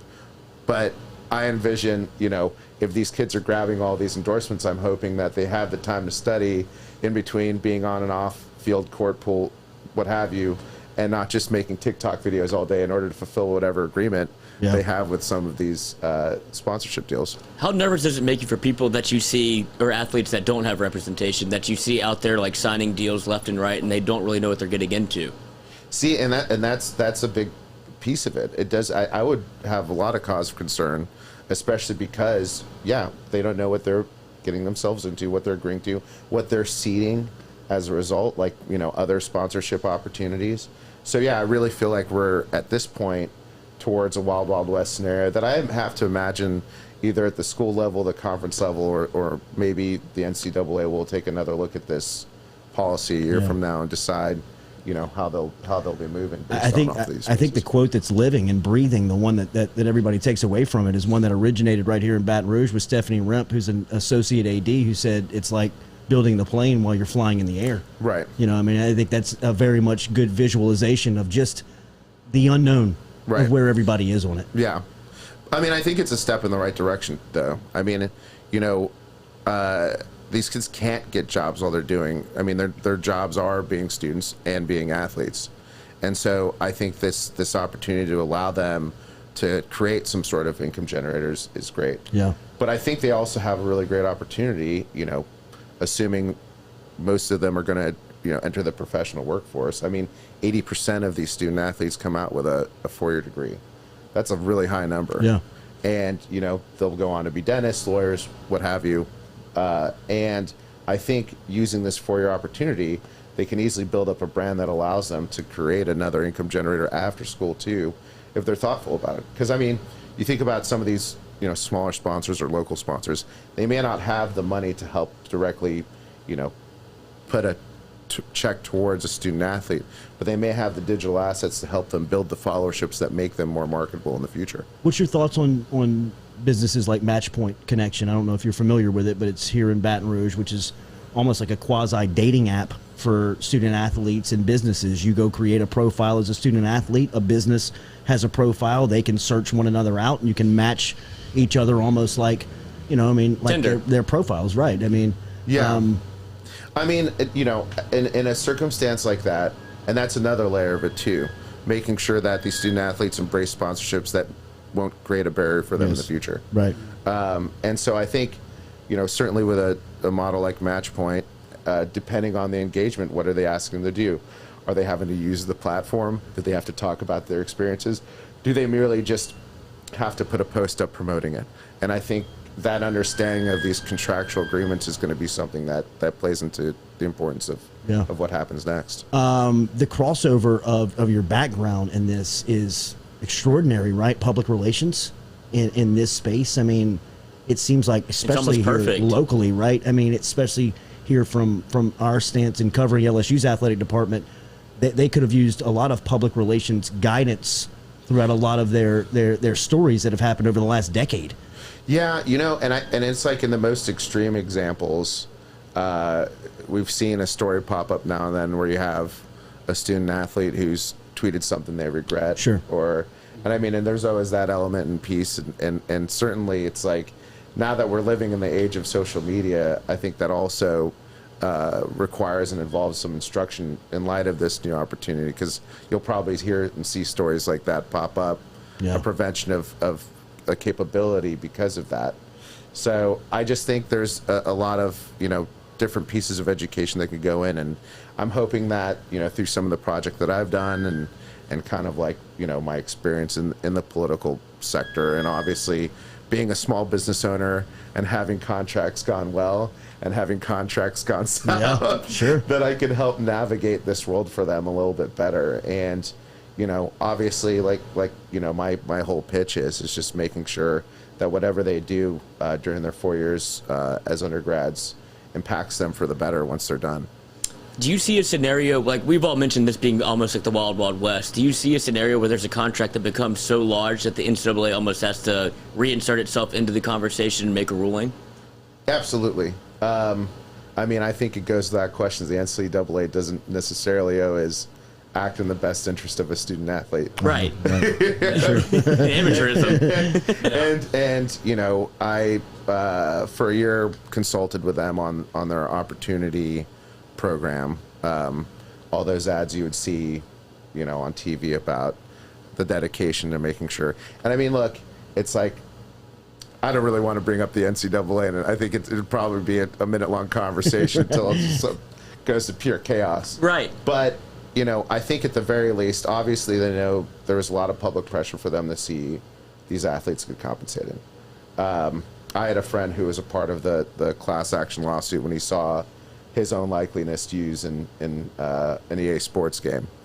And so, like, you know, the time of reckoning obviously came. But, yeah, I think, you know, there will be a certain point, and I'm wondering, you know, for some of these larger entities scooping up a ton of different athletes at will, like looking at the Barstool engagement and how they'll end up mitigating all those pieces that don't necessarily know from a legal perspective how they want to move. Right. I could foresee the NCAA intervening again and taking another review at this policy for sure. Is there a thing called bad PR? It's the age-old question that people always love to debate. Is there bad PR? I think there is. I mean, the adage where it's like there's no such thing as a bad news story. Right. There is. Yes. I mean, and it's a certain point. It really just depends on the industry and really what you're looking towards. I mean, obviously, if it's the notoriety and you can live in an industry where you don't see any ramifications. But, I mean, at the end of the day, everybody has a boss. Yeah. Even if you own your own business, you have bosses. Sure. And they have the opportunity to either continue or escape their engagement with you. Yeah. So it most certainly happens. Tell me about the story of Kimmel. Just that day, what was that experience like? What was it like going on Jimmy Kimmel and on a story that you didn't anticipate that happening? Well, so I didn't get to go into a sweet studio like this one. Right. I did this over Skype. Or over Zoom. And I got the call like at 10 in the morning that they were interested. I did a pre-interview, and they were like, "We want you to come on tonight live." So I had to go back home to my apartment and literally moved every lamp, table, and all this place stuff. is not clean at all. And at the time, we were just dating, but I was living with girlfriend at the time, wife now. But I didn't have a chance to tell her that any of this stuff was happening. Oh my God! So she came home came home from work, and in our kitchen, there's just like this serial killer looking setup with like lamps without the shades, all this stuff. And she's like, "What the heck's going on? What's going on, bro? Yeah. Do we need to talk?" Came home early from work. and we also had dinner plans. Like I had a dinner reservation. I was like, "Hey, so like we gotta move that." So like she's like, "I'm just gonna go in the bedroom. Just tell me when it's done." Taking I'm going for a walk. Yeah, exactly. I might come back. So I'm getting this all set up, but I'm also feeling really terrible because I know she's in there just super hangry. Right.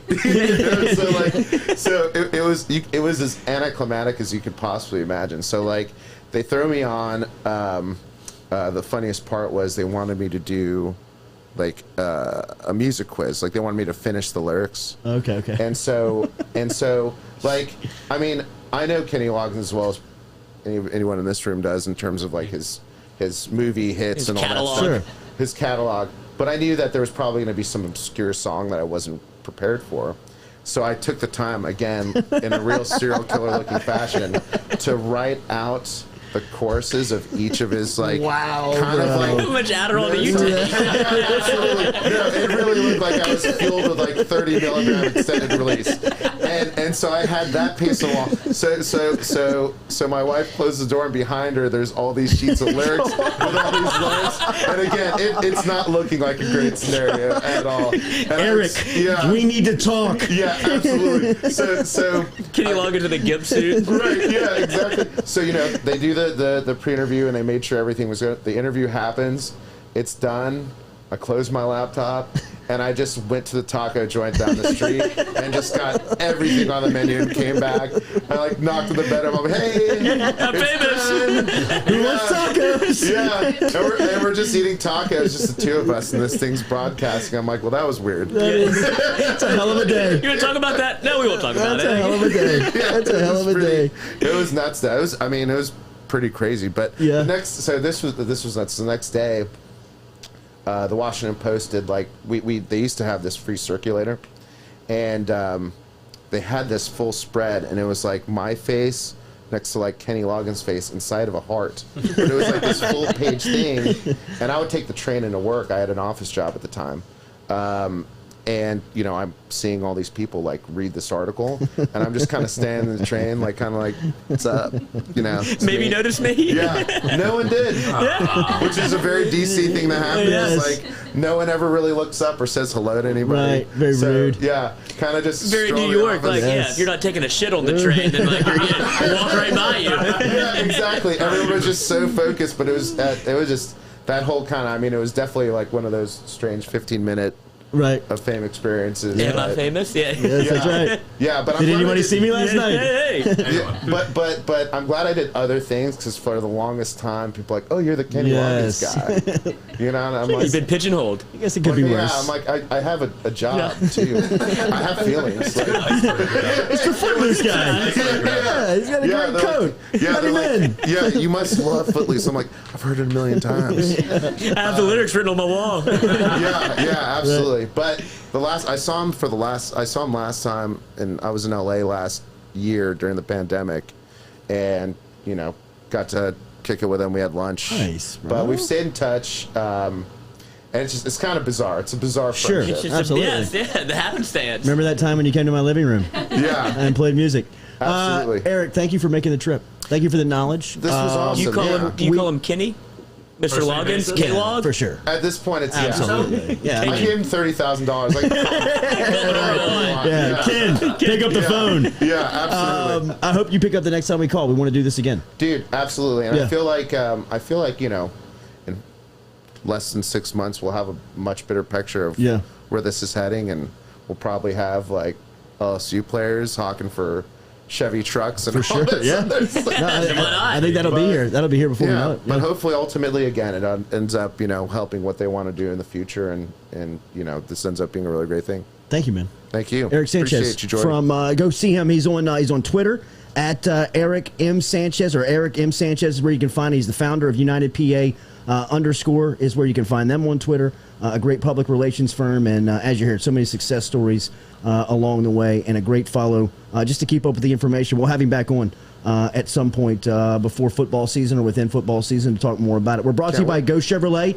GeauxChevrolet.com. When we come back, Tyler McManus jumped into the transfer portal, an offensive-minded catcher from Sanford who has landed on LSU. He told Jay Johnson and the crew that he was going to be in Baton Rouge and working out for the Tigers and a part of the Tigers team now, and we'll ask him why when we come back here on the Jordy Culotta Show. Don't forget, in 15 minutes, we'll also talk to Leo Honeycutt.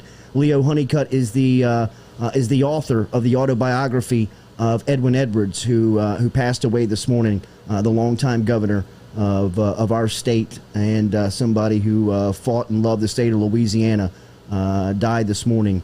And we will talk to Leo Honeycutt about the life and times of Edwin Edwards coming up here at 9 a.m. Jordy Culotta Show. We'll be back with Tyler McManus here, driven and powered daily by Go Chevrolet.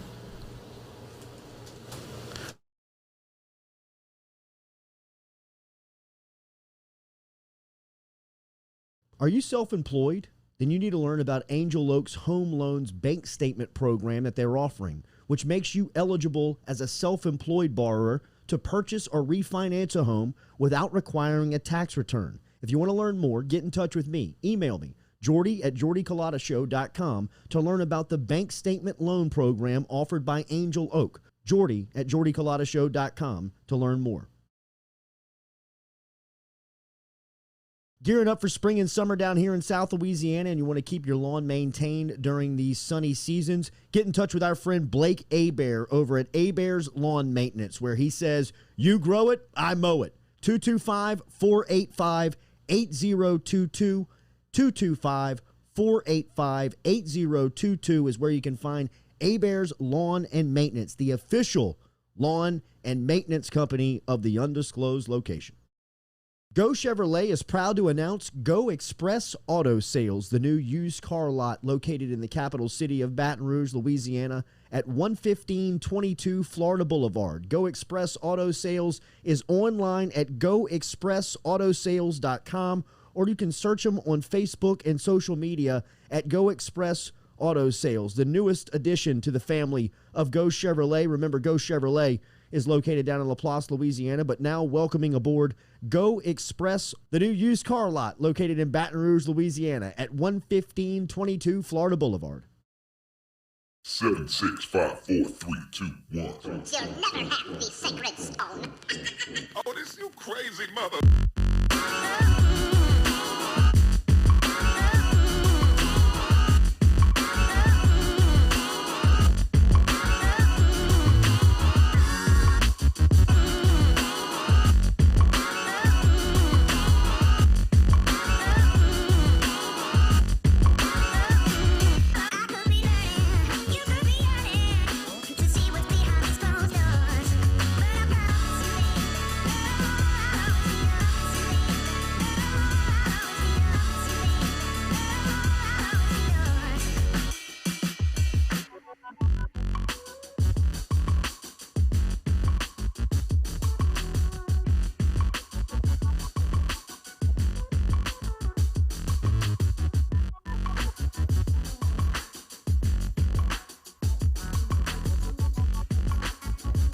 Huge pickup for LSU baseball last week. If you remember, it was a flurry of news for LSU after Jay Johnson was announced. I think in the first 10 days on the job, he hired his staff and he got a couple of players out of the transfer portal. Everybody was talking about Jacob Berry coming over from Arizona. And then the next big name that popped was a offensive catcher out of Samford who mashes. A lot of success versus SEC teams last season and is going to be suiting up in the purple and gold for Coach Jay Johnson and the Tigers come fall and into the spring and summer. We are looking forward to getting Tyler McManus. He'll be in Baton Rouge, I believe, next week, but we have him on the line now to talk about his decision and getting to this point. And we appreciate that very much. And thank you very much to Tyler for being patient with us this morning. He was originally scheduled at 8:15, but we had to bump him all around, and he's been great. So thank you for playing along, and good morning, man. How are you?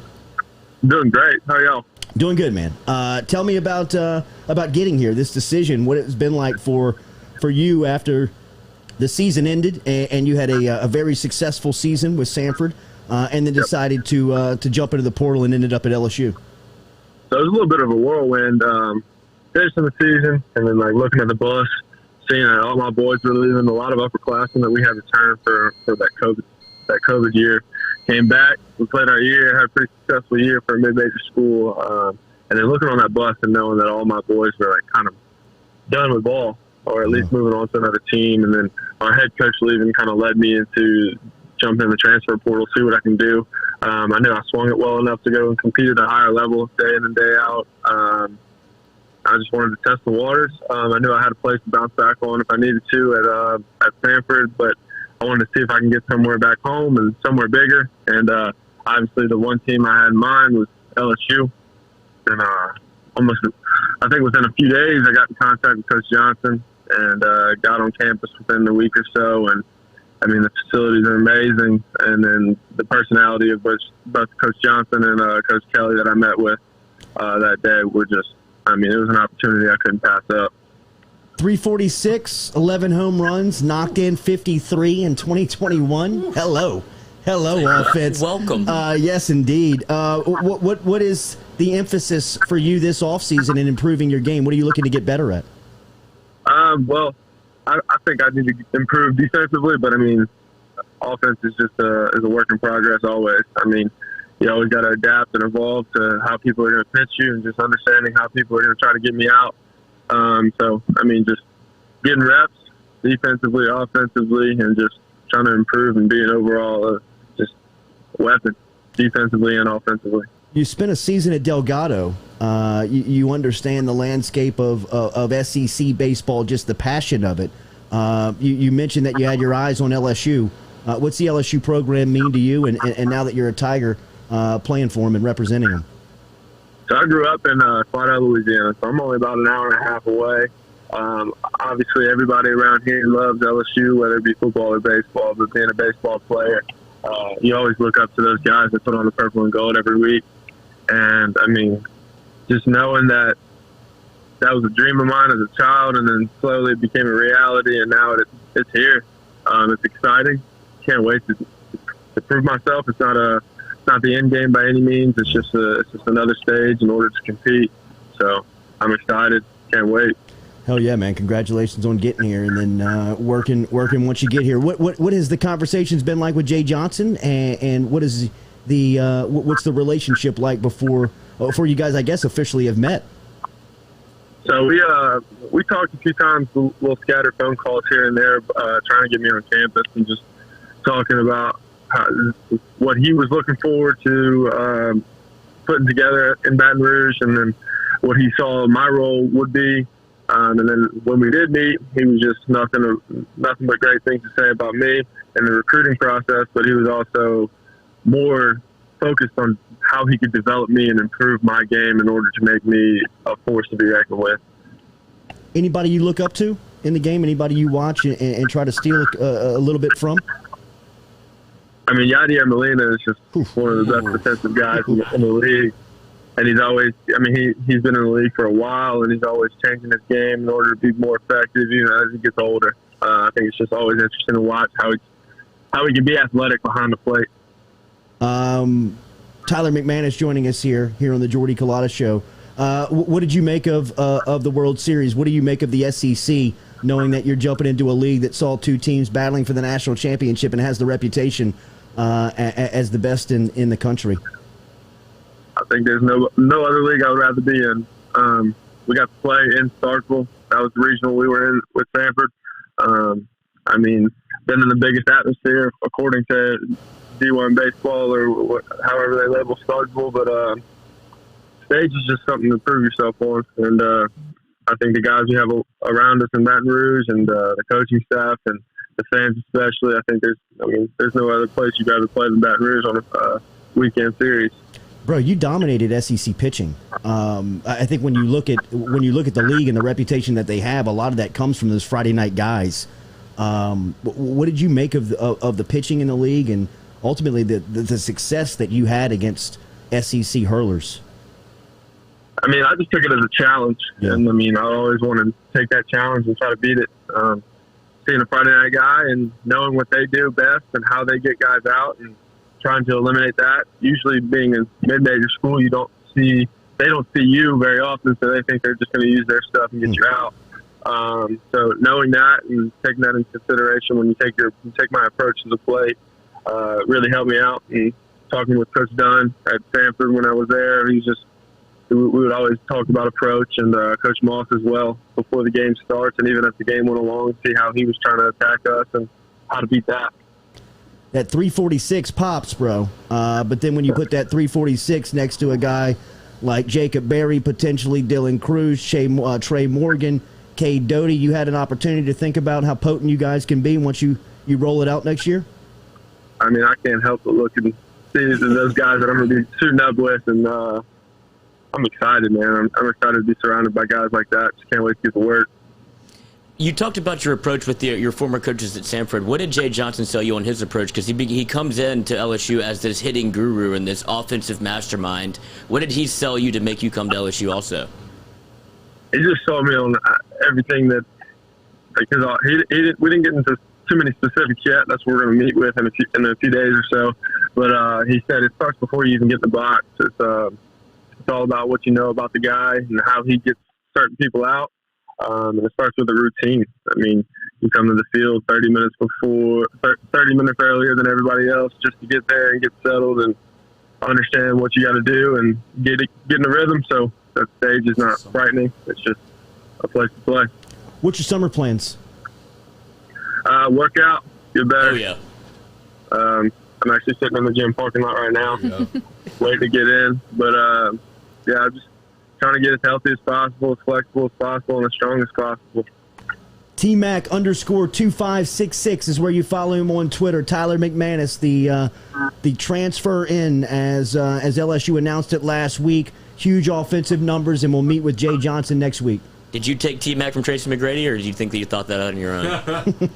My dad actually called me that since like a young age, and I didn't even know who Tracy McGrady was. And then obviously you see that on SportsCenter watching it as a kid, and I was like, oh, that's cool. He's got my nickname. The original T-Mac, Tyler McManus. Thank you, bro. We look forward to meeting you. Thanks for the time this morning, man. Who's Tyler? Appreciate y'all. Have a good one. All right, man. There you go. Tyler McManus checking in this morning before we get out of here at 9 a.m. Confident. You feel that, sounds bro. business. Yes, Imagine indeed. if we get Dugas back. Big Bison. He's got to come back. I mean, he's got to come back. We'll find out today. I think is today the deadline? I saw in the chat that a lot of people expect like a few of the LSU names to pop on like today of the MLB draft. So we'll find out kind of. I don't see how you don't come back with the amount of momentum LSU baseball has captured. It seems like it would be kind of like a wasted opportunity to not come back. And I agree. Is there a better feeling than coming back for your home state and win a natty? Right. Like that, I don't want to go ride a bus. Right. I want to go to Omaha and get dogpile. Who's the easy out? Jay Johnson have some conversations that are gonna be a little rough around the edges to like, brother. I mean, look at this. Where do you think you fit in? Yeah. Well, I mean, that's the gig. Part of the game. That's the gig. All right, we will talk to Leo Honeycutt coming up here in a couple of minutes. We will remember the life and times of Edwin Edwards, who passed away this morning. Edwin was 93 years old. Governor Edwards was 93 years old as he passed away this morning. A very prideful Louisianian. If you ever met him, he made an impact and a mark and it was a great storyteller. Did you have a chance to meet him? Oh yeah, many times. I tell this story all the time. Jordy. The first girlfriend I ever had in my life. I mean, like the kindergarten girlfriend, right? like those little puppy love days. I went to school with Amanda Edwards since the day that I was born. We both started at St. Jude. We went to Montessori school together at Jefferson Baptist together. And her grandfather is Edwin. Her dad is David Edwards, who is Edwin's, I believe, eldest son. And so Edwin would like come to Grandparents' Day. You know what I mean? And one year we got out of school, and Amanda's mom, Jenny, and my mother were very good friends while we were growing up. And the four of us on the last day of school, Amanda and I, and my mom and Miss Jenny, went to the governor's mansion and went swimming. You don't even know where you are. I have no idea. No. Looking back on it, I had no idea. Should have held on. Right. I mean, yes. Sorry, Kelly. But and Edwin would like come downstairs, and like we were eating like chili dogs at like the table, you know what I mean? And he would come down there, and he was like one of those guys where he'd be like, "Hey, just found a quarter in your ear," you know, like. And but he was just somebody that was so charismatic. He would, like I said, he would show up to our school for like Grandparents' Day. Our elementary school. I went to St. Jude growing up, and from kindergarten through 8th grade, Amanda and I, she was a year older than me. So, every year that we were in school, he would show up for Grandparents' Day. And he never really made it like this red carpet thing. I mean, he would kind of sneak in as the event was happening, and then he would make his way into the classroom. And everybody wanted to meet him. I mean, everybody's grandfathers wanted to meet him, much less like the teachers and the kids. And he always made time for everybody, and was like I said, he was a great storyteller. He was somebody that was so endearing. You almost felt like he would have been a great recruiter. You know what I mean? Like he always remembered your name. He always remembered your face. He would give you some type of qualifier that would let you believe that he remembered the last time he met you. Like, how is your mom? What happened when you told me this was going to happen? He was just somebody that... so politician, though. Very political. Is great. I mean, that's what they're good at. And imagine being the second grandfather that was like, thought they were going to be the big dick in the room. It's like, oh, here comes Edwin. The mom's dad. The mom's dad. Yeah, I agree. This is good for the kids. But he also, when he was a great storyteller, he was a guy that loved our state. And like from the political standpoint, I'm not getting into it, but I worked a year in politics in Louisiana politics as a lobbyist, and this was in 2009 that I did this, 2008 that I was there, and the legacy and the power that he still held so many years out of the office. He wasn't even there, right? But the stories and the way that he was able to make an impact on the political structure, and the way that those people that were dealing with it then, who were kind of like the John Stefanskis of that world then, were still talking. I mean, even Stefanski comes from Crowley. That's where Edwin Edwards is from. I mean, that's a political hotbed of our state, and Edwin Edwards was kind of the guy that made it, that gave it that reputation. So we'll talk to Leo Honeycutt here in a couple of minutes. We'll call him up here when we come back. Daily Go Chevrolet drives us home, and we will talk and remember Edwin Edwards next here on the Jordy Culotta Show.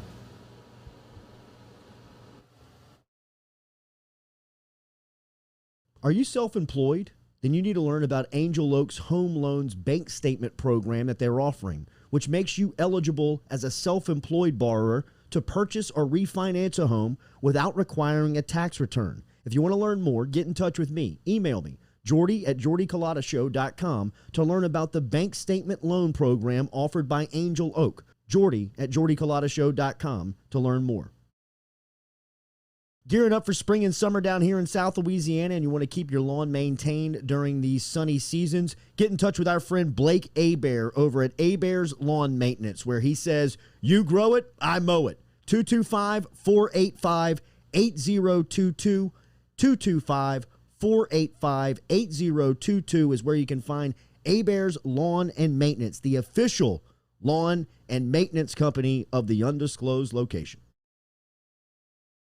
Go Chevrolet is proud to announce Go Express Auto Sales, the new used car lot located in the capital city of Baton Rouge, Louisiana, at 11522 Florida Boulevard. Go Express Auto Sales is online at goexpressautosales.com, or you can search them on Facebook and social media at Go Express Auto Sales, the newest addition to the family of Go Chevrolet. Remember, Go Chevrolet is located down in Laplace, Louisiana, but now welcoming aboard Go Express, the new used car lot located in Baton Rouge, Louisiana at 11522 Florida Boulevard.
Welcome back here to the Jordy Culotta Show, live on this Monday morning. Appreciate everybody for stopping by. Tyler McManus was great.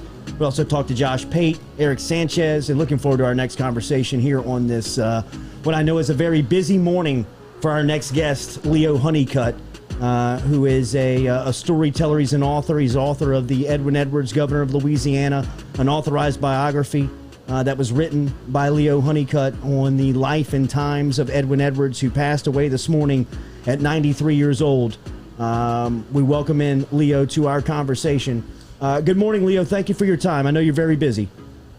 Thank you. Yeah, it's a little crazy around here. 93 years old. Edwin Edwards passes away. Governor Edwards passes away this morning. A charismatic figure in our state that will go down as somebody with a political career that touched so many lives. How will you remember the former governor, somebody that was so close to him? Well, I started covering him in the late 1970s in his second term, and quite honestly, I didn't care for him that much because I felt like he was a little bit on the arrogant side. And he didn't, if you asked him too many questions from the press, and he had such a great mind and such a quick wit, but he would say things back to you that would sort of be cutting. And so for that reason, I didn't like him for a number of years. And it was only after I really started doing the research, exactly why he came to me to write the book, I don't know, except that he felt like that I'd been balanced and fair with him when I was covering him, and I would get both sides of the story. But anyway, so he wanted me to write the biography, and when I started researching back and compressing all those years into a matter of, just a couple of years and looked at all the things he did, I realized he was one of the best administrators that the state had ever had. So, and he got a lot of really good things done. For instance, in that first term, as soon as he was inaugurated in 1972, the Public Affairs Research Council had issued about 8 or 10 points of things that needed to be done to correct, to try to bring Louisiana into the mainstream, and he accomplished all those things in the first term. So, in fact, got an award for it.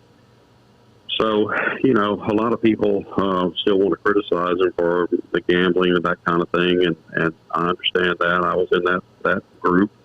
But when I look back across the scope of Louisiana history and I've looked at different administrators who's led the state, I would say that he probably got as much or more accomplished than almost any governor since Huey Long. Leo, I spent 1 year in Louisiana politics before getting into media full-time. I was a lobbyist for a local firm and never lobbied any bill. I was somebody that was just very green and looking to understand the process.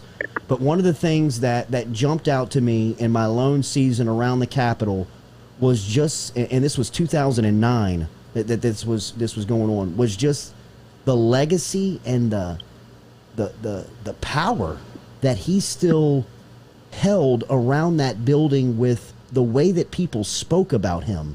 As far as his political career goes, how will it affect our state seemingly eternally? I mean, it seems like he will always have some type of impact or discussion tone on our state politically for what he accomplished in his 40 years. Well, that's what a populist governor does. When a person comes into power and they're trying to take care of the little guy who doesn't have a voice in the state capitol, whereas invariably the moneyed interests do, you're going to take the flack and the heat for it, and it's going to take a pretty strong person to try to see that through. He did so many things that he was proud of. For instance, he took the Texaco settlement money and turned that into as I recall, I don't have the figure right in front of me, but like a $500 million trust fund for education. That was one of the things that he was most proud of. And of course, everybody knows that the Superdome was John McKithen's dream, but at the end of it, John McKithen didn't fund it. Edwin Edwards did. Edwards is the one who went out and floated the bonds and made sure that everybody got paid who needed to be paid to finish on time in 1975.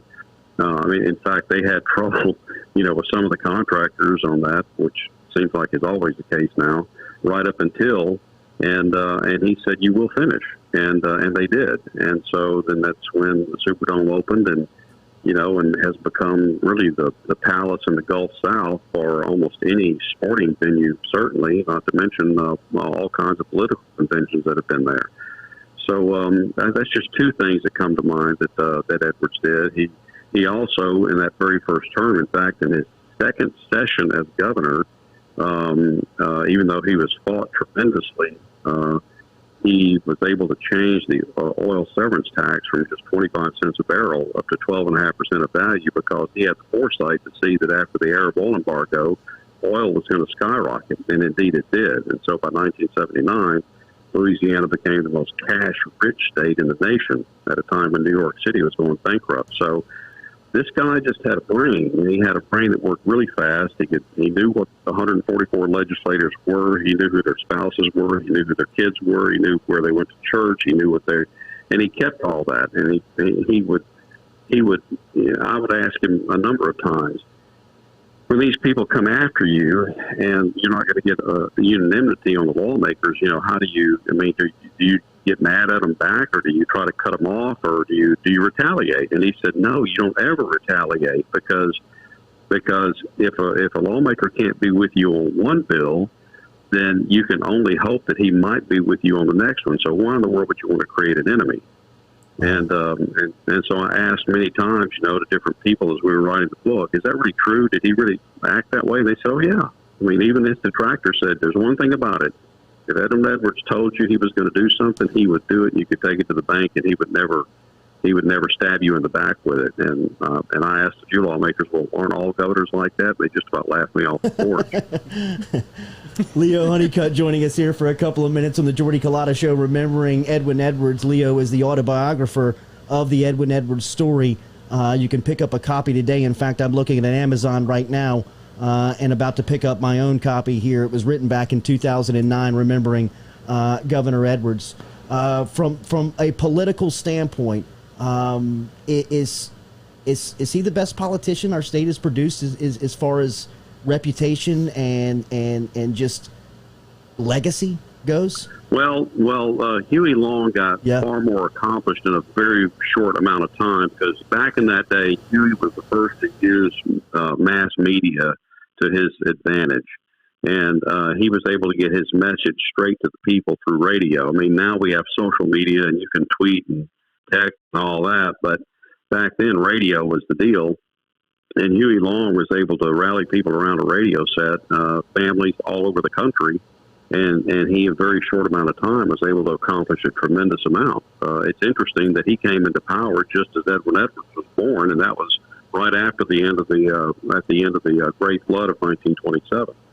So Edwards did tell me that he went to a rally in Marksville where Huey Long was when Edwin was about 5 or 6 years old, and he remembered him, but he didn't remember anything he said. He only remembered that he sort of ranted and raved and flung his arms around a lot. And that was the only connection that he had with Huey. But I would say it's pretty safe at this point with him having served for 16 years that, yes, he's going to have far more of an impact on Louisiana going forward than maybe Huey did, even though it's interesting that we still see books and movies about Huey Long that are still being produced 80, 90 years later. So I figure at some point there's going to be a good movie about Edwin Edwards. Probably played by George Clooney or somebody like that. No doubt about it. Has to be, right? Leo, I still remember the day. I went to grade school, in elementary school, with his granddaughter, Amanda, David's eldest daughter. And every year he would show up for Grandparents' Day at St. Jude. And it wasn't as if he would make this grand entrance, or it wasn't as if he would try to roll out the red carpet, but he would, as you alluded to, if he met you the year before that, he never forgot your name. And if there was any significant story with you, like a sick grandparent or a newborn sibling, he had the recall that was incredible, that he made you feel like you were the most special person in the room, or at least he had met you numerous times. It wasn't as if you had to reintroduce yourself to him every time you met him. It was almost as if you met him once, you had met him a million times, which, whether it's politician, entertainer, or just everyday guy, that is such a special quality, in my opinion. Well, yeah, I mean, I wish we all had that. Yes. I wish I had that. Right. I mean, I just, it's really a shame because you meet so many people, and I can't always hold on to their names, but I had a number of people who told me that, look, I ran into Edwin Edwards one time at an airport. We talked for about 3 minutes. And when I saw him 30 years later, he remembered exactly what we talked about. Yes. Now, that just, I can't compete with that. And most people can't. I wish that he had been, some way had been able to teach that. But I think it's just a gift. I think it might have been, I don't know, brain power to do that. But he just had a superior intellect. He really did. He could remember things for long times and be able to pull it up just at the point that he needed it. And he never forgot a name and a face. He always made that association, and he never forgot them. And that makes a big, big difference. Everybody wants to be remembered, and Edwards was the best at that. You mentioned Huey, and last one, I'll get you out of here. I know it's a busy morning for you. You mentioned Huey Long, and Huey was the first one to identify LSU sports, or just college sports in general, as a great vehicle for promotion. Still to this day, the favorite picture that I've ever seen of Edwin Edwards is him in a 1985 velour LSU tracksuit, Adidas, the gold with the gold tiger head with Governor Edwards inscripted on his right chest. How did he recognize the parallel universe between politics and sports, and how did he use it for his advantage? Or when you talk to people around it seemed like he was a very passionate sports fan. He was, and I think it was the third term where he actually started showing up for LSU basketball. They were going to the Final Four, and so he and the coach got really close together. Dale Brown called on him quite a bit, and in fact called on him quite a bit in the last years of his life. So they maintained a good relationship. Of course, they went through a number of football coaches. And up until that point, but Edwards was one of those people that he wanted to share the wealth. He wasn't a person who was going to, he had a box at Tiger Stadium, and he also had a box at the Superdome, and he wasn't the kind of person that was going to be there every single game and fill it up with only his friends. There were many times most of the time, in fact, that he gave out his tickets to people that had never had a chance to go do that. handicapped and infirm people, and they would get to go to a game, and they would get to go sit in the governor's box. And Edwards did that all the time. So yeah, sports. He knew sports were a big ticket to promote Louisiana, and I think we all have benefited from that down through the years. Whether it's LSU with the national championships, or a lot had to do with Edwards negotiating, mostly with Tom Benson, to keep the Saints in New Orleans. So that seems like that's a recurring threat that they're going to leave and go someplace else. But at least during Edwards' tenure, they did keep the Saints there, and that really resulted in, there's no telling how many billions of dollars of sales taxes and funds as a result of keeping that NFL franchise in New Orleans. At Future Teller is where you find him on Twitter. Leo Honeycutt, one of the great media faces and authors of our time and of our city, and of course the author of Edwin Edwards, Governor of Louisiana, an authorized biography that is penned by Leo Honeycutt. And we remember the governor this morning as he passed away after 93 years of life. Thank you so much for the time, Leo. I know that you were getting blown up for interview requests today. Thank you for squeezing us in. All right, Jordy. Appreciate it. Yes, Good sir. luck. Thank you. Yes, sir. There's Bye-bye. Leo Honeycutt checking in this morning and remembering Governor Edwin Edwards this morning as he passed away at 93 years old. So rest in peace to Governor Edwards. Our thoughts and prayers are with his family this morning, specifically my good friend Amanda Edwards and her beautiful family this morning as they grieve their grandfather passing away after 93 years old, and a life dedicated to service to our state in Louisiana, and somebody who will definitely be remembered, whether you remember him positive or negatively. I'm not here to debate this morning, but you will recall him just because of the impact that he's had in and around whatever we do today. Odds are the road you ride on, or the shopping center you stop in, or wherever you may be in the state of Louisiana, there is definitely 6 degrees of Edwin Edwards somewhere around there because of just the impact that he has had on our state. To everybody here on this Monday morning, what a phenomenal start to the week here on the Jordy Culotta Show. Erick Sanchez was great.